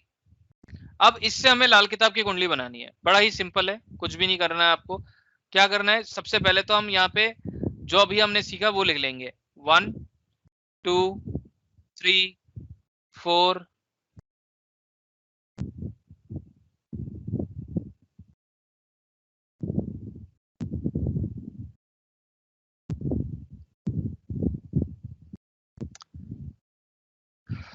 5 6 7 8 9 10 11 12। ठीक है, तो इसका मतलब क्या हुआ कि नंबर 1 से लेके हमने 12 तक ऐसे लिख लिया सबसे पहले। नेक्स्ट क्या करना है, जैसे जैसे ग्रह बैठे हैं वैसे वैसे हमें लिख लेना है। मतलब मून यहाँ पे सेकेंड हाउस में लिखा है, तो हम यहाँ पे मून को लिख लेंगे सेकेंड में। थर्ड में यहाँ पे केतु लिखा है, तो केतु को लिख लेंगे यहाँ पे। फिर यहाँ पे जुपिटर लिखा है, तो जुपिटर लिख लेंगे। फिर यहाँ पे सैटर्न लिखा है, तो सैटर्न लिख लेंगे। यहाँ पे वीनस लिखा है, तो यहाँ पे वीनस लिख लेंगे। यहाँ पे मार्स लिखा है, तो यहाँ पे मार्स लिख लेंगे। यहाँ पे सन लिखा है, तो यहाँ पे सन लिख लेंगे। यहाँ पे राहु लिखा है, तो यहाँ पे राहु लिख लेंगे। यहाँ पे मरकरी लिख लेंगे। ठीक है, बाकी ये खाली है। तो ये हमारी लाल किताब कुंडली बन गई। ये हमारी वैदिक की कुंडली हो गई, ये हमारी लाल किताब की कुंडली बन गई। तो सिंपल हमें क्या करना है, जैसे वो कुंडली बनी है वैसे ही हमें ये चीजें करनी है। अब एक और एग्जांपल करके देख लेते हैं। ठीक है, और एक जना अपना चार्ट बताइए। सर मैं बता दूं। एक मिनट।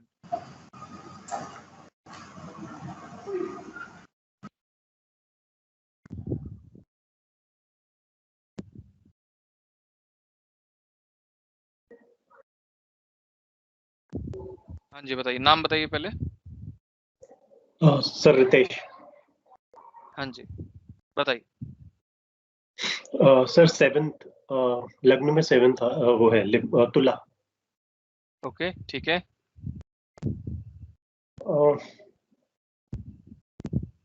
सर इसमें फिर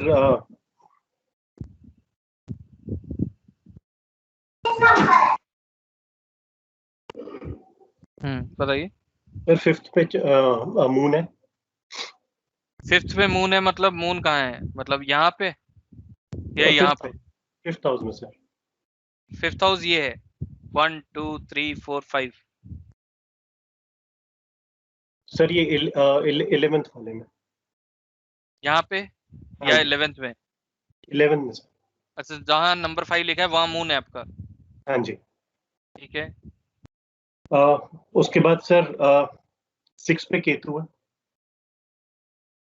यहाँ पे केतु है? हाँ जी। ठीक है, तो फिर यहाँ पे राहु होगा। राहु सर इसमें मेरा 12वें हाउस में राहु। 12वें हाउस में नहीं है, 12वीं राशि में है। बताइए, आगे बताइए। 12वीं राशि में। हाँ जी, बताइए। और उसके बाद सर उसके बाद मेरा मंगल और बृहस्पति इसमें है 9th हाउस में। 9th हाउस मतलब यहाँ पे? हाँ जी। अच्छा ठीक है जी। 10th में सर शुक्र और शनि है। शुक्र और शनि, हाँ जी। ठीक है जी। 11th में सर सूर्य और बुध। अच्छा 11th में मून भी है और सूर्य बुध भी है। मून सर इसमें नहीं है, मून में यहाँ पे इसमें बोल सर। रहे हो, यहाँ पे? हाँ जी। अच्छा अच्छा, आप ना थोड़ा गलत बता रहे हो, मैं भी दोबारा बताता हूँ। देखो सूर्य बुध यहाँ है आपका, राइट? हाँ जी। नहीं सर, यहाँ पे जहाँ अभी आप लिख रहे हैं यहाँ पे चंद्र है। 5th है ना सर, ये चंद्र है यहाँ पे। अच्छा वही तो मैं आपसे पहले पूछ रहा था। चलो कोई बात नहीं। तो जहां मैं लिख रहा हूं वहां पे आपका मून है, राइट? मून है सर। और यहाँ पे सन एंड मरकरी है, करेक्ट? Yes yes. ठीक है, तो अब इनका ये चार्ट बन गया।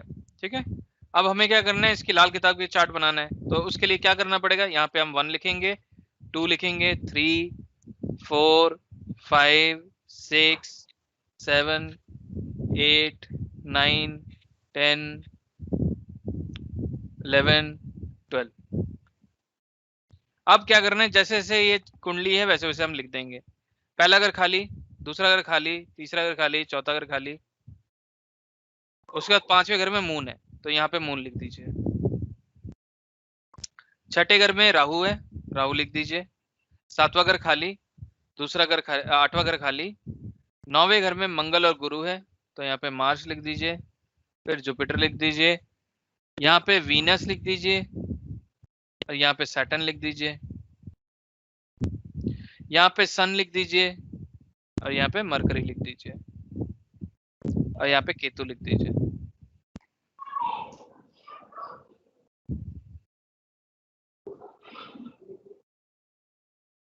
ठीक है, तो ये इनका चार्ट बन गया। ये लाल किताब वाला चार्ट बन गया, ये वैदिक वाला चार्ट बन गया।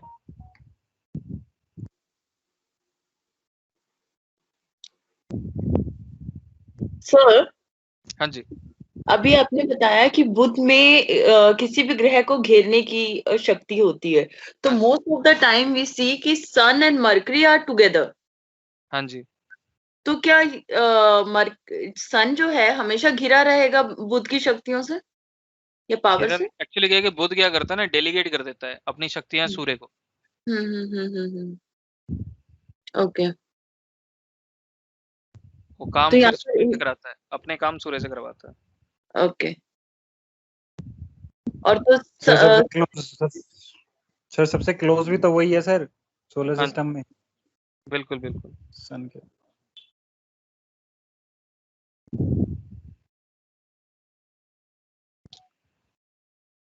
ठीक है, तो इतना आप समझे कि इस तरह से कुंडली बन रही है। ये क्लियर हुआ सबको? पहला घर जो होता है ना, पहला घर मोस्ट इंपॉर्टेंट हाउस होता है। लाल किताब में यह माना गया है जिसका पहला घर खाली, वो इंसान अपनी किस्मत नहीं लेके आया है, अपनी किस्मत साथ नहीं लाया है। उसको हर चीज मेहनत के साथ ही मिलनी है, आसानी से कुछ नहीं मिलना उसको, जिसका पहला घर खाली है। ठीक है, जैसे पिछले चार्ट में भी हमने देखा जिसमें पहला घर खाली था, फर्स्ट हाउस। इस चार्ट में भी पहला घर खाली है। ठीक है, चलिए आगे बढ़ते हैं। अब हम समझते हैं, लेकिन कई बार ऐसे ग्रह मिल जाते हैं हमें जो हमारे सबसे अच्छे पोजीशन में बैठे हैं, जिसको हम कहते हैं उच्च का ग्रह। और ऐसा भी कोई होता है जो ग्रह बहुत ही बेकार पोजीशन में बैठा है, जिसे हम कहते हैं नीच का ग्रह। तो अब समझते हैं कि उच्च का ग्रह कौन सा है, नीच का ग्रह कौन सा है। तो यहाँ पे मैं पहले सबसे पहले नंबर लिख लेता हूं ताकि आप लोगों को क्लियर हो जाए। 1 2 3 4 5 6 7 8 9 10, 11, 12। यहाँ पे भी लिख लेते हैं 1, 2, 3, 4, 5, 6, 7, 8, 9, 10, 11, 12। अब पहले घर में ये पहले उच्च के टेबल बन रहा है हमारा, ठीक है। पहले घर में सूर्य उच्च का होता है, ठीक है। सबसे पहले हम बात करेंगे बंद मुट्ठी की। बंद मुट्ठी मतलब क्या है? केंद्र। केंद्र मतलब क्या है? 1, 4, 7, 10। इसको बंद मुट्ठी बोला गया है और उससे बाहर जो है उसे खुली मुट्ठी बोला गया है। तो सबसे ज्यादा स्ट्रांग बंद मुट्ठी को माना गया है, ठीक है। तो सबसे पहले हम बंद मुट्ठी के उच्च ग्रह को लिखते हैं। पहले घर में सूर्य, चौथे घर में जुपिटर, सातवें घर में शनि, 10वें घर में मंगल, ठीक है। पहले घर में सूर्य, सातवें घर में शनि, चौथे घर में जुपिटर, 10वें घर में मंगल।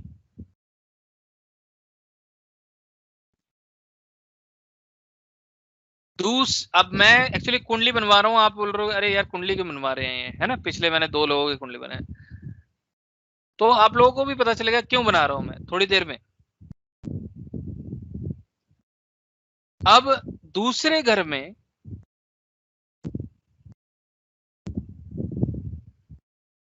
चंद्रमा, ये अब बंद मुट्ठी के बाहर बात कर रहे हैं हम, ठीक है। दूसरे घर में चंद्रमा, तीसरे घर में राहु, छठे घर में बुध,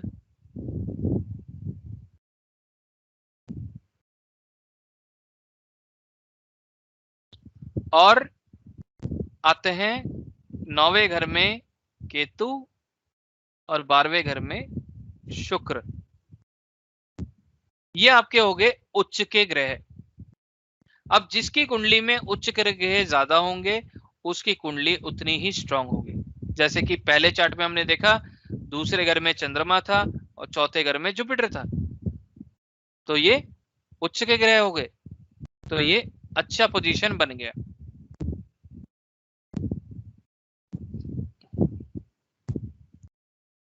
अब हम बात करेंगे कि नीच के ग्रहों की। ठीक इनका उल्टा पोजीशन जो होगा वो नीच का हो जाएगा। मतलब सूर्य अगर यहां उच्च का है तो नीच में कहां होगा? यहां पे। शनि अगर यहां उच्च का है तो यहां पे क्या होगा? नीच का।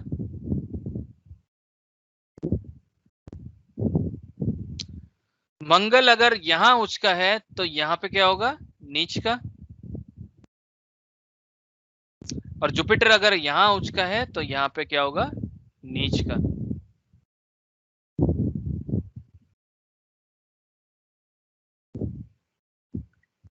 वैसे ही 8वें घर में चंद्रमा नीच का हो जाता है, छठे घर में शुक्र नीच का हो जाता है, 12वें घर में बुध नीच का हो जाता है, तीसरे घर में केतु नीच का हो जाता है, राहु 9वें घर में नीच का हो जाता है। ये one of the important thing है जो आपको याद रखना जरूरी है कि पहले घर में कौन उच्च का है, दूसरे घर में कौन उच्च का है, तीसरे घर में कौन उच्च का है, चौथे घर में कौन उच्च का है। बंद मुट्ठी में कौन कौन उच्च के हैं, खुली मुट्ठी में कौन कौन उच्च के हैं। एक चीज याद कर लोगे तो उसका ऑपोजिट नीच के हो जाते हैं वो। अब उच्च होता क्या है? ऑब्वियसली जब भी ग्रह उच्च का होगा तो वो अच्छे फल देगा, और जैसे ही वो नीच का होगा तो वहां पे अपने फलों में कमी करेगा या नेगेटिव असर देने लगेगा।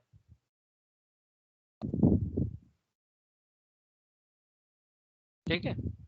जैसे कि पहले चार्ट में हमने देखा मून एंड जुपिटर उच्च का है, लेकिन केतु नीच का हो गया। अब एक टिप दे रहा हूं, नोट करें, कभी भी उच्च के ग्रह और नीच के ग्रह को डायरेक्ट ना छेड़ें, ठीक है? कभी भी उच्च के ग्रह को या नीच के ग्रह को डायरेक्ट नहीं छेड़ना है हमें।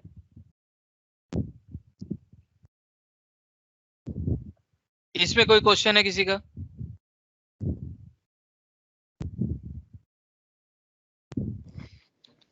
Sorry, I got a quick question here. बताइए। So sun is good in Aries and bad. You can say the same thing about signs too. Sun is exalted in Aries and bad Yes. in.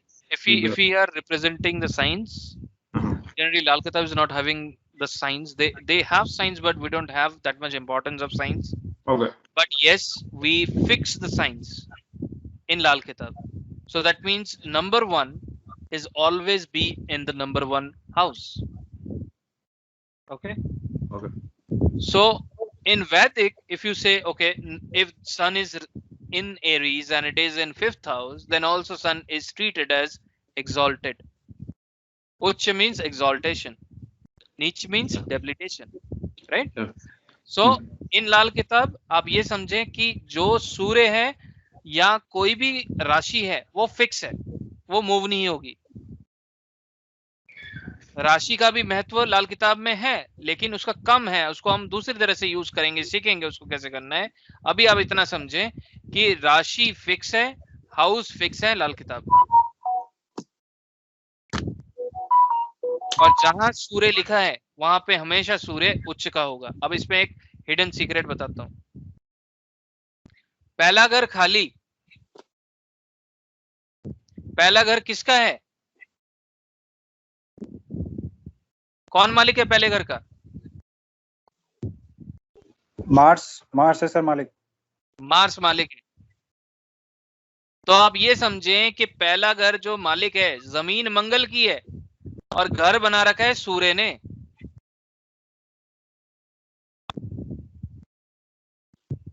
ठीक है, जमीन मंगल की है और घर बना रखा है सूर्य ने। तो जिसका पहला घर खाली होगा तो उसके कुंडली में हमें मंगल और सूर्य की पोजीशन देख के पहले घर की ताकत समझ आएगी। पहला घर अगर खाली होगा तब भी वहां पे सूर्य अपने फल दे रहा है।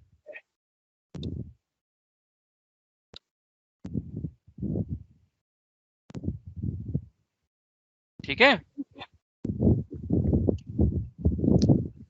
तो ये चीजें हमें यहाँ पे याद करनी है। क्या याद करना है? पहले घर में सूर्य उच्च का, 7वें घर में शनि उच्च का, 4थे घर में गुरु उच्च का, 10वें घर में मंगल उच्च का, दूसरे घर में चंद्रमा उच्च का, तीसरे घर में राहु उच्च का, 6ठे घर में बुध उच्च का, 9वें घर में केतु उच्च का और 12वें घर में शुक्र उच्च का। और इनका वाइस वर्सा एकदम उल्टा, ये नीच के ग्रह बन जाते हैं। और एक चीज हमने और क्या सीखी? हमने ये सीखा कोई भी उच्च ग्रह को और कोई भी नीच के ग्रह को सीधा उपाय नहीं करना है, क्योंकि लाल किताब के जो उपाय हैं it is more over shifting of the planets.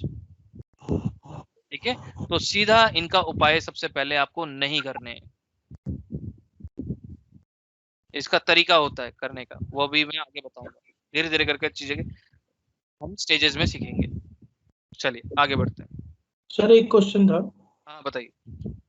Sir इसमें जस्ट इतना पूछना था, अगर राशि जैसे सूर्य की आ जाती है, 5 नंबर आ जाता है, तो उसका कोई इफेक्ट नहीं है इसमें? है ना इफेक्ट। 5 नंबर तो 5वें में ही रहेगा, यहाँ पे वो चेंज नहीं होगा। मतलब मैं ये चाह रहा हूँ कि जो राशि चार्ट है हमारा, उसमें मतलब वैदिक के अकॉर्डिंगली जो है उसमें 5 नंबर है, लेकिन उसमें कोई बैठा नहीं है ग्रह।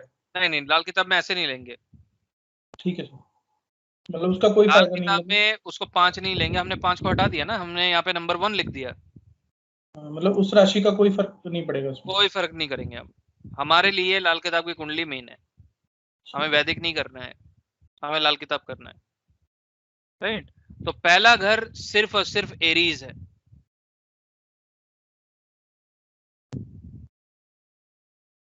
तो पहला घर सिर्फ एरीज है। तो हमें अब अपनी कुंडली देख के इतना पता चल जाएगा कि कौन सा ग्रह उच्च का है, कौन सा ग्रह नीच का है। हाँ बताइए। हाँ सर, तो लाल किताब के हिसाब, कुंडली के हिसाब से हमेशा लग्न जो है वो आपका मेष ही हो गया। मेष होगा, करेक्ट। लाल किताब के हिसाब से हमारा लगन हमेशा हम मेष लेके ही चलेंगे।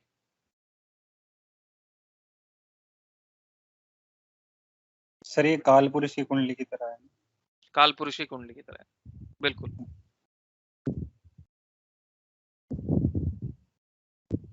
ठीक है, आगे बढ़ते हैं। अब इस चीज को बड़े ध्यान से समझिए। अगर कोई आपसे आके पूछता है कि भाई मेरे पास बहुत सारी चीजें हैं, हमारे पास है ना जिंदगी में, और अगर सब कुछ ऊपर वाले ने लिख दिया तो आपकी या मेरी क्या जरूरत है? मैं भी घर पे आराम करके बैठ जाता हूं, तब भी मेरे को चीज मिल जाएगी। तो यहाँ पे बहुत अच्छा लिखा हुआ है, मनुष्य बधा खुद लेख से अपने, लेख विधाता कलम से हो, कलम चले खुद कर्म पे अपनी, कलम चले खुद कर्म पे अपने, अकल किस्मत ना झगड़ा हो। मतलब ऊपर वाले ने आपकी किस्मत में बहुत अच्छी अच्छी चीजें लिख दी हैं, लेकिन अगर आप खुद चलकर अपनी मेहनत कर कर उस लेवल तक ना पहुंचे,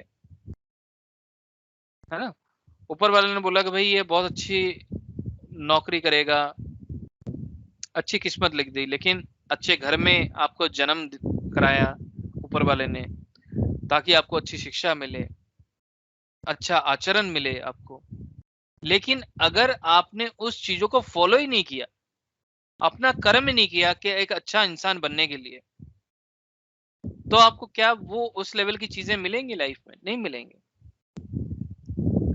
अगर ऊपर वाले ने बोल लिया मैं आपको किस्मत में देता हूं कि आप मिनिस्टर बनोगे, और आप कहते हो नहीं मैं तो एकदम घर पे लेटा रहूंगा, मैं अपने आप जिस दिन बनना होगा अपने आप बन जाऊंगा, ऐसा नहीं हो सकता ना। कहीं ना कहीं आपको बाहर जाके कुछ ना कुछ तो सोशल वर्क करना ही पड़ेगा, किसी न किसी की तो मदद करनी ही पड़ेगी ताकि आपकी कोई छवि बने। जब तक आपकी कोई छवि नहीं बनती तो आप मिनिस्टर कैसे बनेंगे? कहीं ना कहीं तो कोई ना कोई तो कार्य आपको करना पड़ेगा, कोई ना कोई तो कर्म करना पड़ेगा। इसलिए जो अकल और किस्मत, अकल इज मरकरी और किस्मत इज जुपिटर। तो जब इंसान अपने कर्म करता है उसमें अकल और किस्मत झगड़ा नहीं करता है, उस टाइम पे वो आपको इफेक्ट जरूर देता है। ठीक है, तो किस्मत अपनी जगह है, बुद्धि अपनी जगह है। अगर उसी बुद्धि को अगर हम सही राह पे ले आए तो हमारी किस्मत भी चमक जाती है ना। जब हम मेहनत करते हैं तो हमारी किस्मत चमकती है। इंसान क्या बोलता है, भाई सोने को जितना घिसोगे उतना चमकेगा। और कई बार हम तांबे को भी इतना घिस देते हैं तो भाई सोना जैसा चमकता है वो। तो कहीं ना कहीं तो कर्म तो काम आया ना। तो कर्म बहुत इंपॉर्टेंट है। तो यहीं पे कई बार लोग कहते हैं कि भाई केपी में जो हम कृष्णमूर्ति पद्धति करते हैं, किसी भी सिस्टम का मैं बुराई नहीं कर रहा हूं, लेकिन आप सिंपल इतना समझें कि डेस्टिनी, लोग कहते हैं भाई डेस्टिनी तो हो गई, लिख गई, अब क्या होगा, मेरे तो लिख दिया, मेरे को मरना है, मैं कल मर जाऊंगा।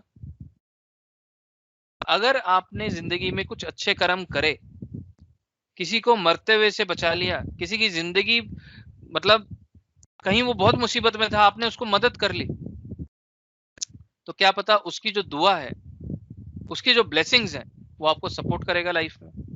कहीं ना कहीं आपकी एक छोटी सी मदद एक आपके बड़े प्रॉब्लम से आपको निकाल सकती है। तो मैं ये कहता हूं कि किसी तरह का वहम ना पाले, किसी भी इंसान की मदद, किसी की भी मदद करेंगे आप, वो हमेशा पॉजिटिव है। कई बोलते हैं भाई आपका ये ग्रह अच्छा है तो आप उसको मदद मत करो, या इस तरह की चीजें मत करो, ये डोनेट मत करो, वो डोनेट मत करो। लेकिन आप किसी की अगर फिजिकल मेहनत करके मदद करते हो तो उसमें कभी भी कोई नुकसान नहीं है आपका। ठीक है, डोनेशन में फिर भी हो सकता है, लेकिन अगर आप किसी से अच्छा बर्ताव करते हो उसका कोई नुकसान नहीं है। अगर आपको जुपिटर अच्छा करना है तो आपके जो भी घर में बड़े हैं, बुजुर्ग हैं, या पढ़े लिखे हैं, या नॉलेजेबल है, या ऑनरेबल है, उनकी आप इज्जत करें, उनके सामने झुकने की आदत डालें। झुकना मतलब ये नहीं कि आप मन से मान रहे हैं कि भाई वो गलत है फिर भी आप झुक रहे हैं। आप उनके सिद्धांतों का वो मतलब उनको इंपॉर्टेंस दें, कहने का मतलब ये, उनको इज्जत दें फ्रॉम हार्ट, उसे झुकना कहूंगा मैं। पहले के शिष्टाचार में ये बताया जाता था कोई भी घर में बड़ा आए उसके जाके सबसे पहले पैर छू। तो क्या हो रहा है, अल्टीमेटली आप अपने जुपिटर को अच्छा कर रहे हैं। तो बड़े कौन है, जो बुजुर्ग, जो ऑनरेबल हैं, वो जुपिटर है। आपके गुरु जुपिटर है, आपके पिता जुपिटर है। तो अगर कोई अपने पिता से ही रिलेशन अच्छे नहीं रख रहा है तो उसको जुपिटर क्या करेगा, राइट? तो आप सबसे पहले तो ये समझें कि ये ग्रह है, ये रिश्तेदार है। सबसे पहले दिन से तो ये ठीक करना कोशिश करो कि अगर ये रिश्तेदार है तो ये इससे मेरे को बना के रखना ही है। अगर ये ग्रह मेरे को अच्छे करने हैं, अगर मेरे को एक अच्छा इंसान बनना है तो ऑटोमेटिकली आपकी रेमेडीज होनी शुरू हो गई। अच्छा इंसान किसी से भी बैर नहीं रखता, है ना? कोई भी कुछ भी ऊंचा नीचे भी बोल दे तो आप उनको क्षमा की भावना रखें, जो कि आजकल बहुत मुश्किल है, लेकिन आप रखने की कोशिश करें। कोई बात नहीं, किसी ने अगर बुरा भी बोल दिया उसको कोई बात नहीं, बोले छोड़ दीजिए, कोई बात नहीं, वो उसके कर्म है। आप अपना मतलब अपने आप को उदारता रखें, ठीक है? तो कहने का मतलब ये है कि किस्मत और अकल का कोई झगड़ा नहीं है, और कर्म बहुत इंपॉर्टेंट है। कर्म के हिसाब से ही आपकी कलम चलती है डेस्टिनेशन में या आपकी डेस्टिनी को पहुंचाते हुए। आपने एक बात और भी सुनी होगी कि जो दूसरे के लिए खड्डा खोदता है वो वहीं गिर जाता है, सुना है ना? तो वो भी एक तरह का कर्म ही है। तो पहले जमाने में जो चीजें कहावतें हैं कुछ लिखी हुई है, उनका कोई मंतव्य जरूर है ना? कोई अच्छी मीनिंग है उनकी, बेसलेस नहीं है वो। चलिए आगे बढ़ते हैं। अब ये जो है सबसे इंपॉर्टेंट चीज है जो हमें समझना है, ठीक है? कि कौन सा ग्रह कहाँ अमूमन अच्छा है, अमूमन बुरा है। अमूमन मतलब क्या है, मोस्टली, मैक्सिमम उस पोजीशन पे वो ग्रह अच्छा या बुरा होता है। अब सबको अपनी अपनी कुंडलियां ध्यान आ रही है, फटाफट चेक करें, राइट? धीरे धीरे करते हैं, कोई जल्दबाजी नहीं है। तो सबसे पहले हम जुपिटर को देखते हैं। तो जुपिटर 1, 2 ये हाउसेस की बात हो रही है, राइट? अगर जुपिटर पहले में है, दूसरे में है, तीसरे में, चौथे में है, यहाँ पे 4 मिसिंग है, तो 4 को भी आप काउंट करें, विच इज ऑल्सो गुड, ठीक है? 4 को भी काउंट करें। तो पहले में है, दूसरे में है, तीसरे में है, चौथे में है, पांचवें में है, आठवें में है, 9वें में है, 12वें में है। यहाँ पे जुपिटर ज्यादातर अमूमन अच्छा होता है। अगर वो छठे में है, 7वें में है, 10वें में है, 11वें में है, वो कहीं ना कहीं खराब होता है। अभी जैसे हमारी आज जब चर्चा हो रही थी, है ना, तो वहां पे हमने ये बोला कि इनका जुपिटर कहाँ है, इनका जुपिटर अच्छा होना चाहिए, तो उनका जुपिटर 9th में है, तो हमें पता चल गया कि उनका जुपिटर अच्छा है।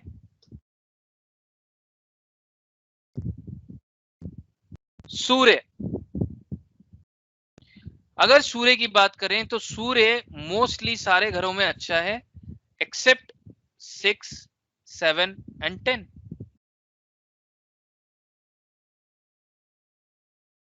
अगर मून की बात करें तो मून पहले में अच्छा है, दूसरे में अच्छा है, तीसरे में अच्छा है, चौथे में अच्छा है, 5वें में अच्छा है, 7वें में अच्छा है, 9वें में अच्छा है, लेकिन छठे में, 8वें में, 10वें में, 11वें में और 12वें में खराब है। अगर मंगल की बात करें तो मंगल लगभग सारे घरों में ही ठीक है, अच्छा है, लेकिन मंगल 4 और 8 में बैड है।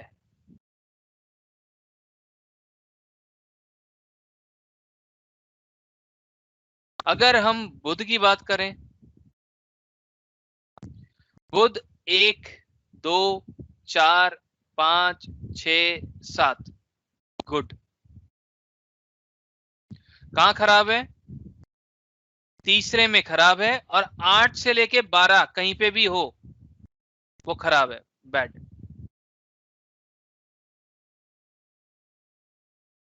इसका मतलब अभी हमने चार्ट में देखा था किसी का बुध 9वें में था, तो दैट इज बैड। ठीक है।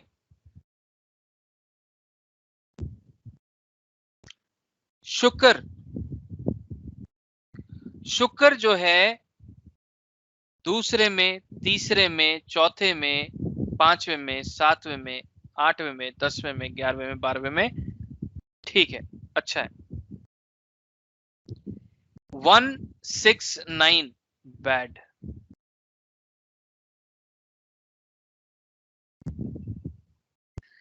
सैटर्न की बात करें, सैटर्न अमूमन ज्यादातर घरों में अच्छा है, लेकिन 1 में, 4 में, 5 में, 6 में खराब है। खराब का मतलब ये नहीं है कि वो ग्रह कभी भी कोई अच्छा फल नहीं देगा। जैसे कि अभी हमने देखा किसी का शनि 5वें में था, राइट। 5वें में शनि यहां पे खराब है, लेकिन आप इनसे पूछें जिनकी कुंडली है, इनका intelligence power will be awesome. पूछिए, इनको चीजें याद रहती हैं। अगर किसी ने कोई अच्छा बोल दिया, बुरा बोल दिया, ये वो चीज हमेशा याद रखेंगे। हाँ सर, ऐसा होता है। Shani is snake. ऐसे इंसान के दिमाग में चालाकी भी काफी रहेगी। Intelligence level will be good.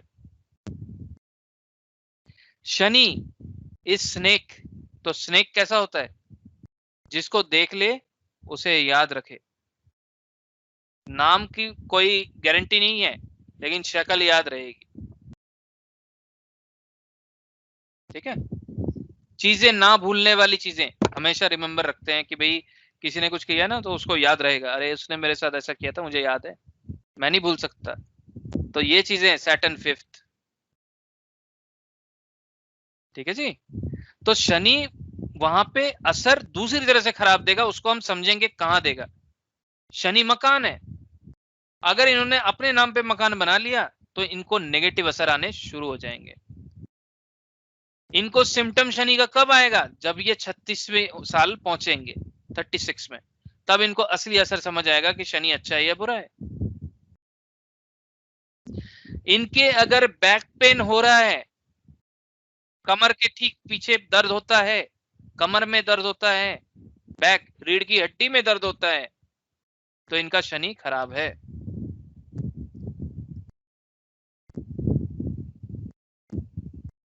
ठीक है। तो ये छोटी छोटी सिम्टम्स हैं जो हम धीरे धीरे करके समझेंगे, लेकिन ये मत समझिए, किसी को भी निराश नहीं होना है कि भाई ये ग्रह मेरा खराब हो गया तो मैं तो गया, ऐसा नहीं है।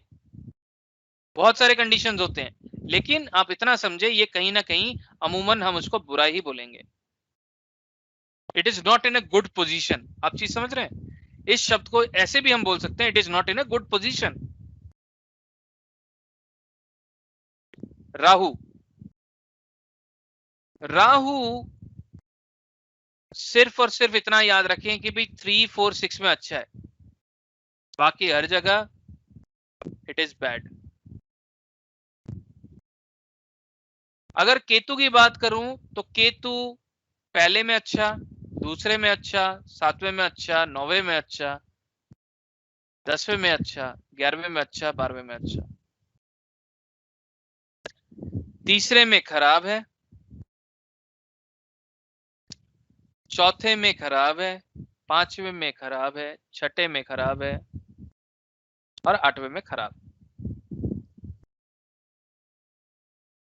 ठीक है, तो ये हमारे अमूमन प्लैनेट्स हैं जिसे हमें पता चल जाएगा भैया ये यहाँ पे खराब है या अच्छा है, सही है या गलत है।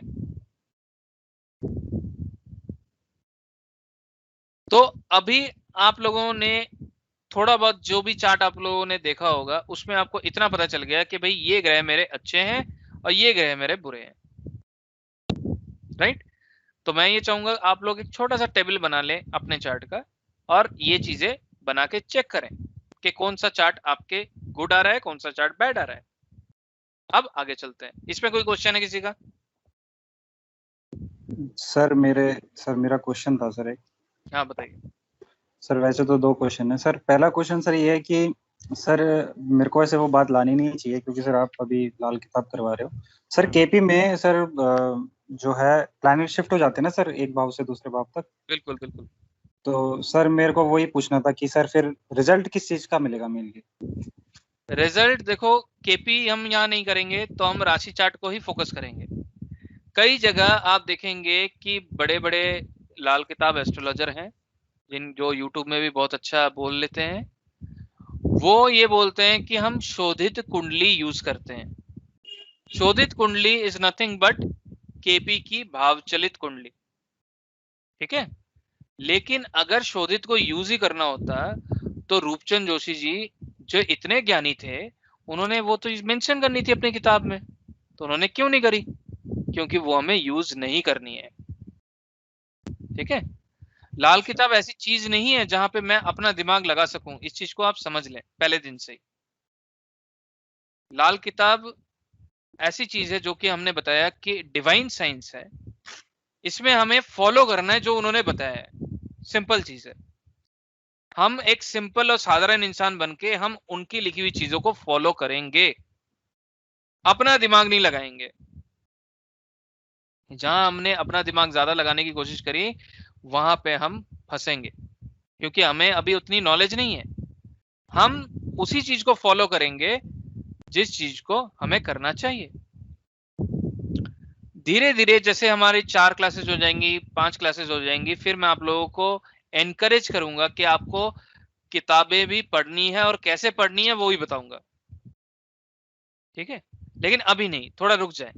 मैं आपको किताबें भी सजेस्ट करूंगा, आप लोग कहीं से भी ले सकते हैं, ऐसा नहीं है आपको मेरे से ही लेना है, कहीं से भी ले सकते हैं, लेकिन स्टेजेस में मैं चीजें बताऊंगा। अभी आप कम से कम बेसिक चीजें समझ लें, 1-2 क्लासेस कर लें, उसके बाद मैं आपको किताबें बताऊंगा कैसे लेनी है और कैसे पढ़नी है। तो पहला क्वेश्चन जो था, हमें भावचलित नहीं लेना, हमें सिर्फ और सिर्फ राशि लेना है। हम राशि से ही असर को समझने की कोशिश करेंगे। अगर वो बदलेगा तो जो चीज मैं बोल रहा हूं वो असर नहीं आएगा आप में, ठीक है। फिर हम चौथे करके असर की बात करेंगे, वो धीरे धीरे करके करेंगे उन चीजों को।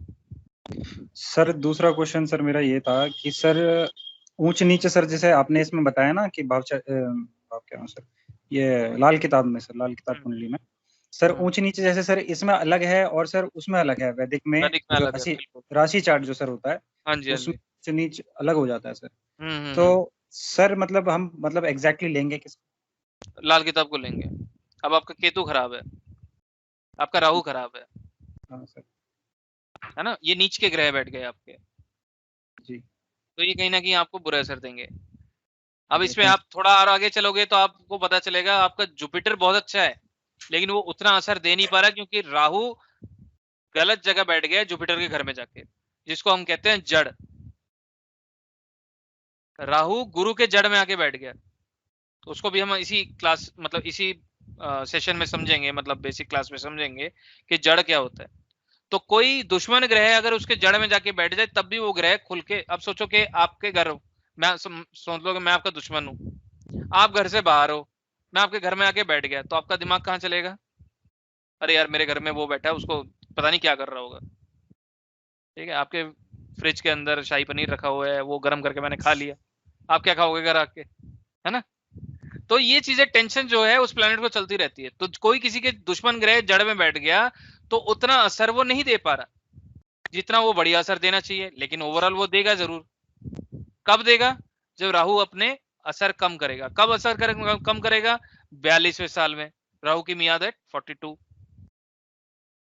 तो सर उसका तब कम करेगा?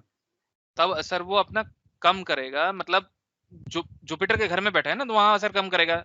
या तो हमें उसकी रेमेडी करनी पड़ेगी, उसको वहां से हटाना पड़ेगा, तो हम समझेंगे कि कैसे हटाएंगे, वो बात की बात है। उसमें मैं आपको बताऊंगा कि कौन सा घर कहाँ है, कहाँ जाके सामान रखोगे तो ये प्लेनेट उस घर में चला जाएगा। वो भी हम तो इसी सर, क्लास के अंदर करेंगे, है ना? सर एक चीज सर, और एक हाँ, क्वेश्चन और है बताइए। सर। सर आपने बताया था सर पहले, बहुत पहले सर कि जो है सर प्लैनेट एक्टिवेशन पीरियड होता है सर सालों में, सालों के हिसाब से, एज के हिसाब से। तो सर वो उस टाइम पे सर एक्टिवेट जब होते हैं वो, जैसे सर वीनस 25th जब लग जाता है तब हो जाता है एक्टिवेट। हाँ जी। तो सर वो जो है मतलब अपनी पावर फिर ज्यादा देते हैं या मतलब बैलेंस कर देते हैं चीजों को? नहीं, वो जाग गए उस टाइम पे। वो जागने का वो एक समय है जिस टाइम पे वो ग्रह जागता है। जी जी जी, ठीक है। तो अभी हम समझेंगे उस चीजों को, वो फ्यूचर में क्लासेस में आएंगे। जागना मतलब क्या है कि कोई ग्रह सो रहा होता है, एक कंडीशन होती है, वो भी समझेंगे कि ग्रह सो रहा है तो कैसे सो रहा है, और वो जागेगा तब वो असर देना शुरू करेगा। कई कुंडली में कई ग्रह होते हैं जो सो रहे होते हैं, वो उतना असर ही नहीं दे रहे। आपका 10वां घर खाली है सर 10वां शायद, हाँ सर खाली है। तो जुपिटर इसका मतलब सो रहा है, उस हिसाब से असर ही नहीं दे रहा जितना देना चाहिए उसको। और प्लस उसके जड़ में जाके राहु बैठ गया, तो वहां पे जुपिटर के इफेक्ट कम हो गए, जबकि जुपिटर बहुत अच्छी जगह बैठा हुआ है। सर राहु भी है सर, मरकरी भी है उधर ही। हाँ, वो मेरे को पता चल गया, देख लिया मैंने। मरकरी तो खराब है। हाँ सर। ठीक है, चलिए, तो इतना आप समझ लीजिए कि इस तरह से देखना है। और किसी का कोई क्वेश्चन है इस चार्ट को लेके? सर यहाँ पे मतलब लगन कुंडली में अगर फर्स्ट हाउस में तुला राशि आ रही है, उसमें शनि बैठा है, तो उसमें लाल किताब के हिसाब से वो नीच हो शनि गया। पहले घर में आ गया और शनि खराब है वहां पे। ओके ओके, ठीक है सर। क्योंकि यहाँ पे शनि के खराब घर कौन से हैं? 1 4 5 6। Yes yes.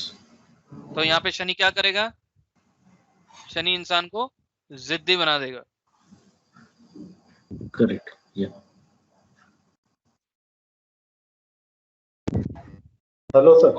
हाँ जी सर, ये जो गुड हाउस बैड हाउस लाल किताब की कुंडली के हिसाब से देखना है ना?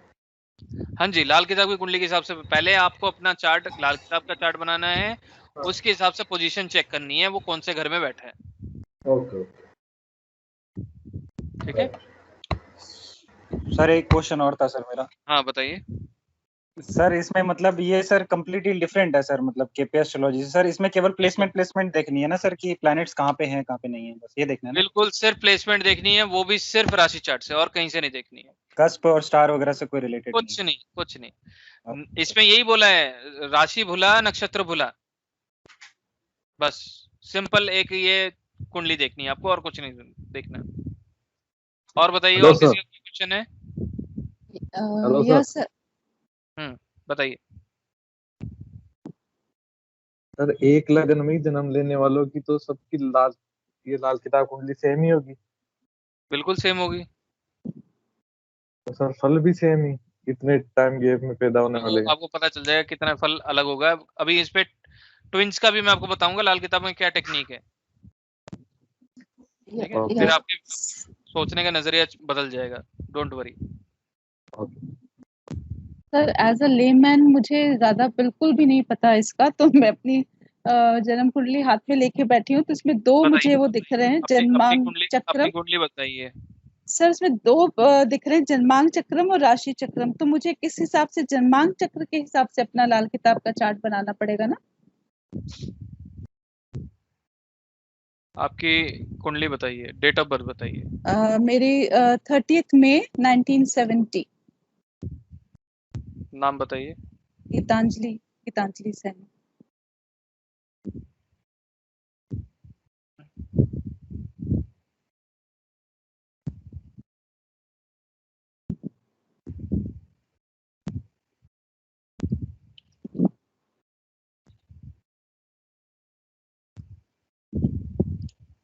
हाँ जी बताइए, डेट क्या है?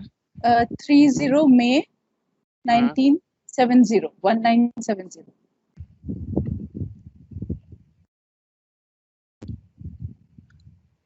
टाइम बताइए। 6 AM मॉर्निंग। ये जो है मैं कोई भी सॉफ्टवेयर आप यूज करें, ठीक है। लोकेशन जानसठ मुजफ्फरनगर डिस्ट्रिक्ट है sir, UP. CHAN Jansath JANSAATH JAN SATH Jansath. ये वाला यस, यूपी में। Yes yes. अब देखो हमें क्या करना है, सिर्फ राशि चार्ट देखना है, ठीक है। तो ये आपका राशि चार्ट बन गया। तो सेम टू सेम हमें इसी राशि चार्ट का चार्ट बनाना है। तो यहाँ पे हम 1 लिख देंगे, 2 लिख देंगे, 3 लिख देंगे, 4 लिख देंगे, 5 6 7 8 9 10 11 12। बाकी ग्रह सेम टू सेम ऐसे बैठे रहेंगे। तो इस चार्ट के हिसाब से आपके कौन से ग्रह उच्च का हो गया? सूर्य उच्च का है। कौन सा ग्रह नीच का हो गया? बुध नीच का है। कौन सा ग्रह खराब हो गया? जुपिटर खराब हो गया। राइट? यस। तो इस तरह से हमें देखना है। जी सर, थैंक यू। ठीक है। तो अभी जैसे हमने ये टेबल की बात करी, ये टेबल के हिसाब से आप लोगों को अपना गुड प्लैनेट्स, बैड प्लैनेट्स लिख के एक पेपर में आप ग्रुप में शेयर करोगे सारे। ठीक है। पहले अपनी राशि चार्ट बनाओगे, उस राशि चार्ट को आप लाल किताब चार्ट पे कन्वर्ट करोगे, और उसके बाद आप क्या करोगे? Good planets and bad planets लिखोगे। ठीक है। अब आगे चलते हैं।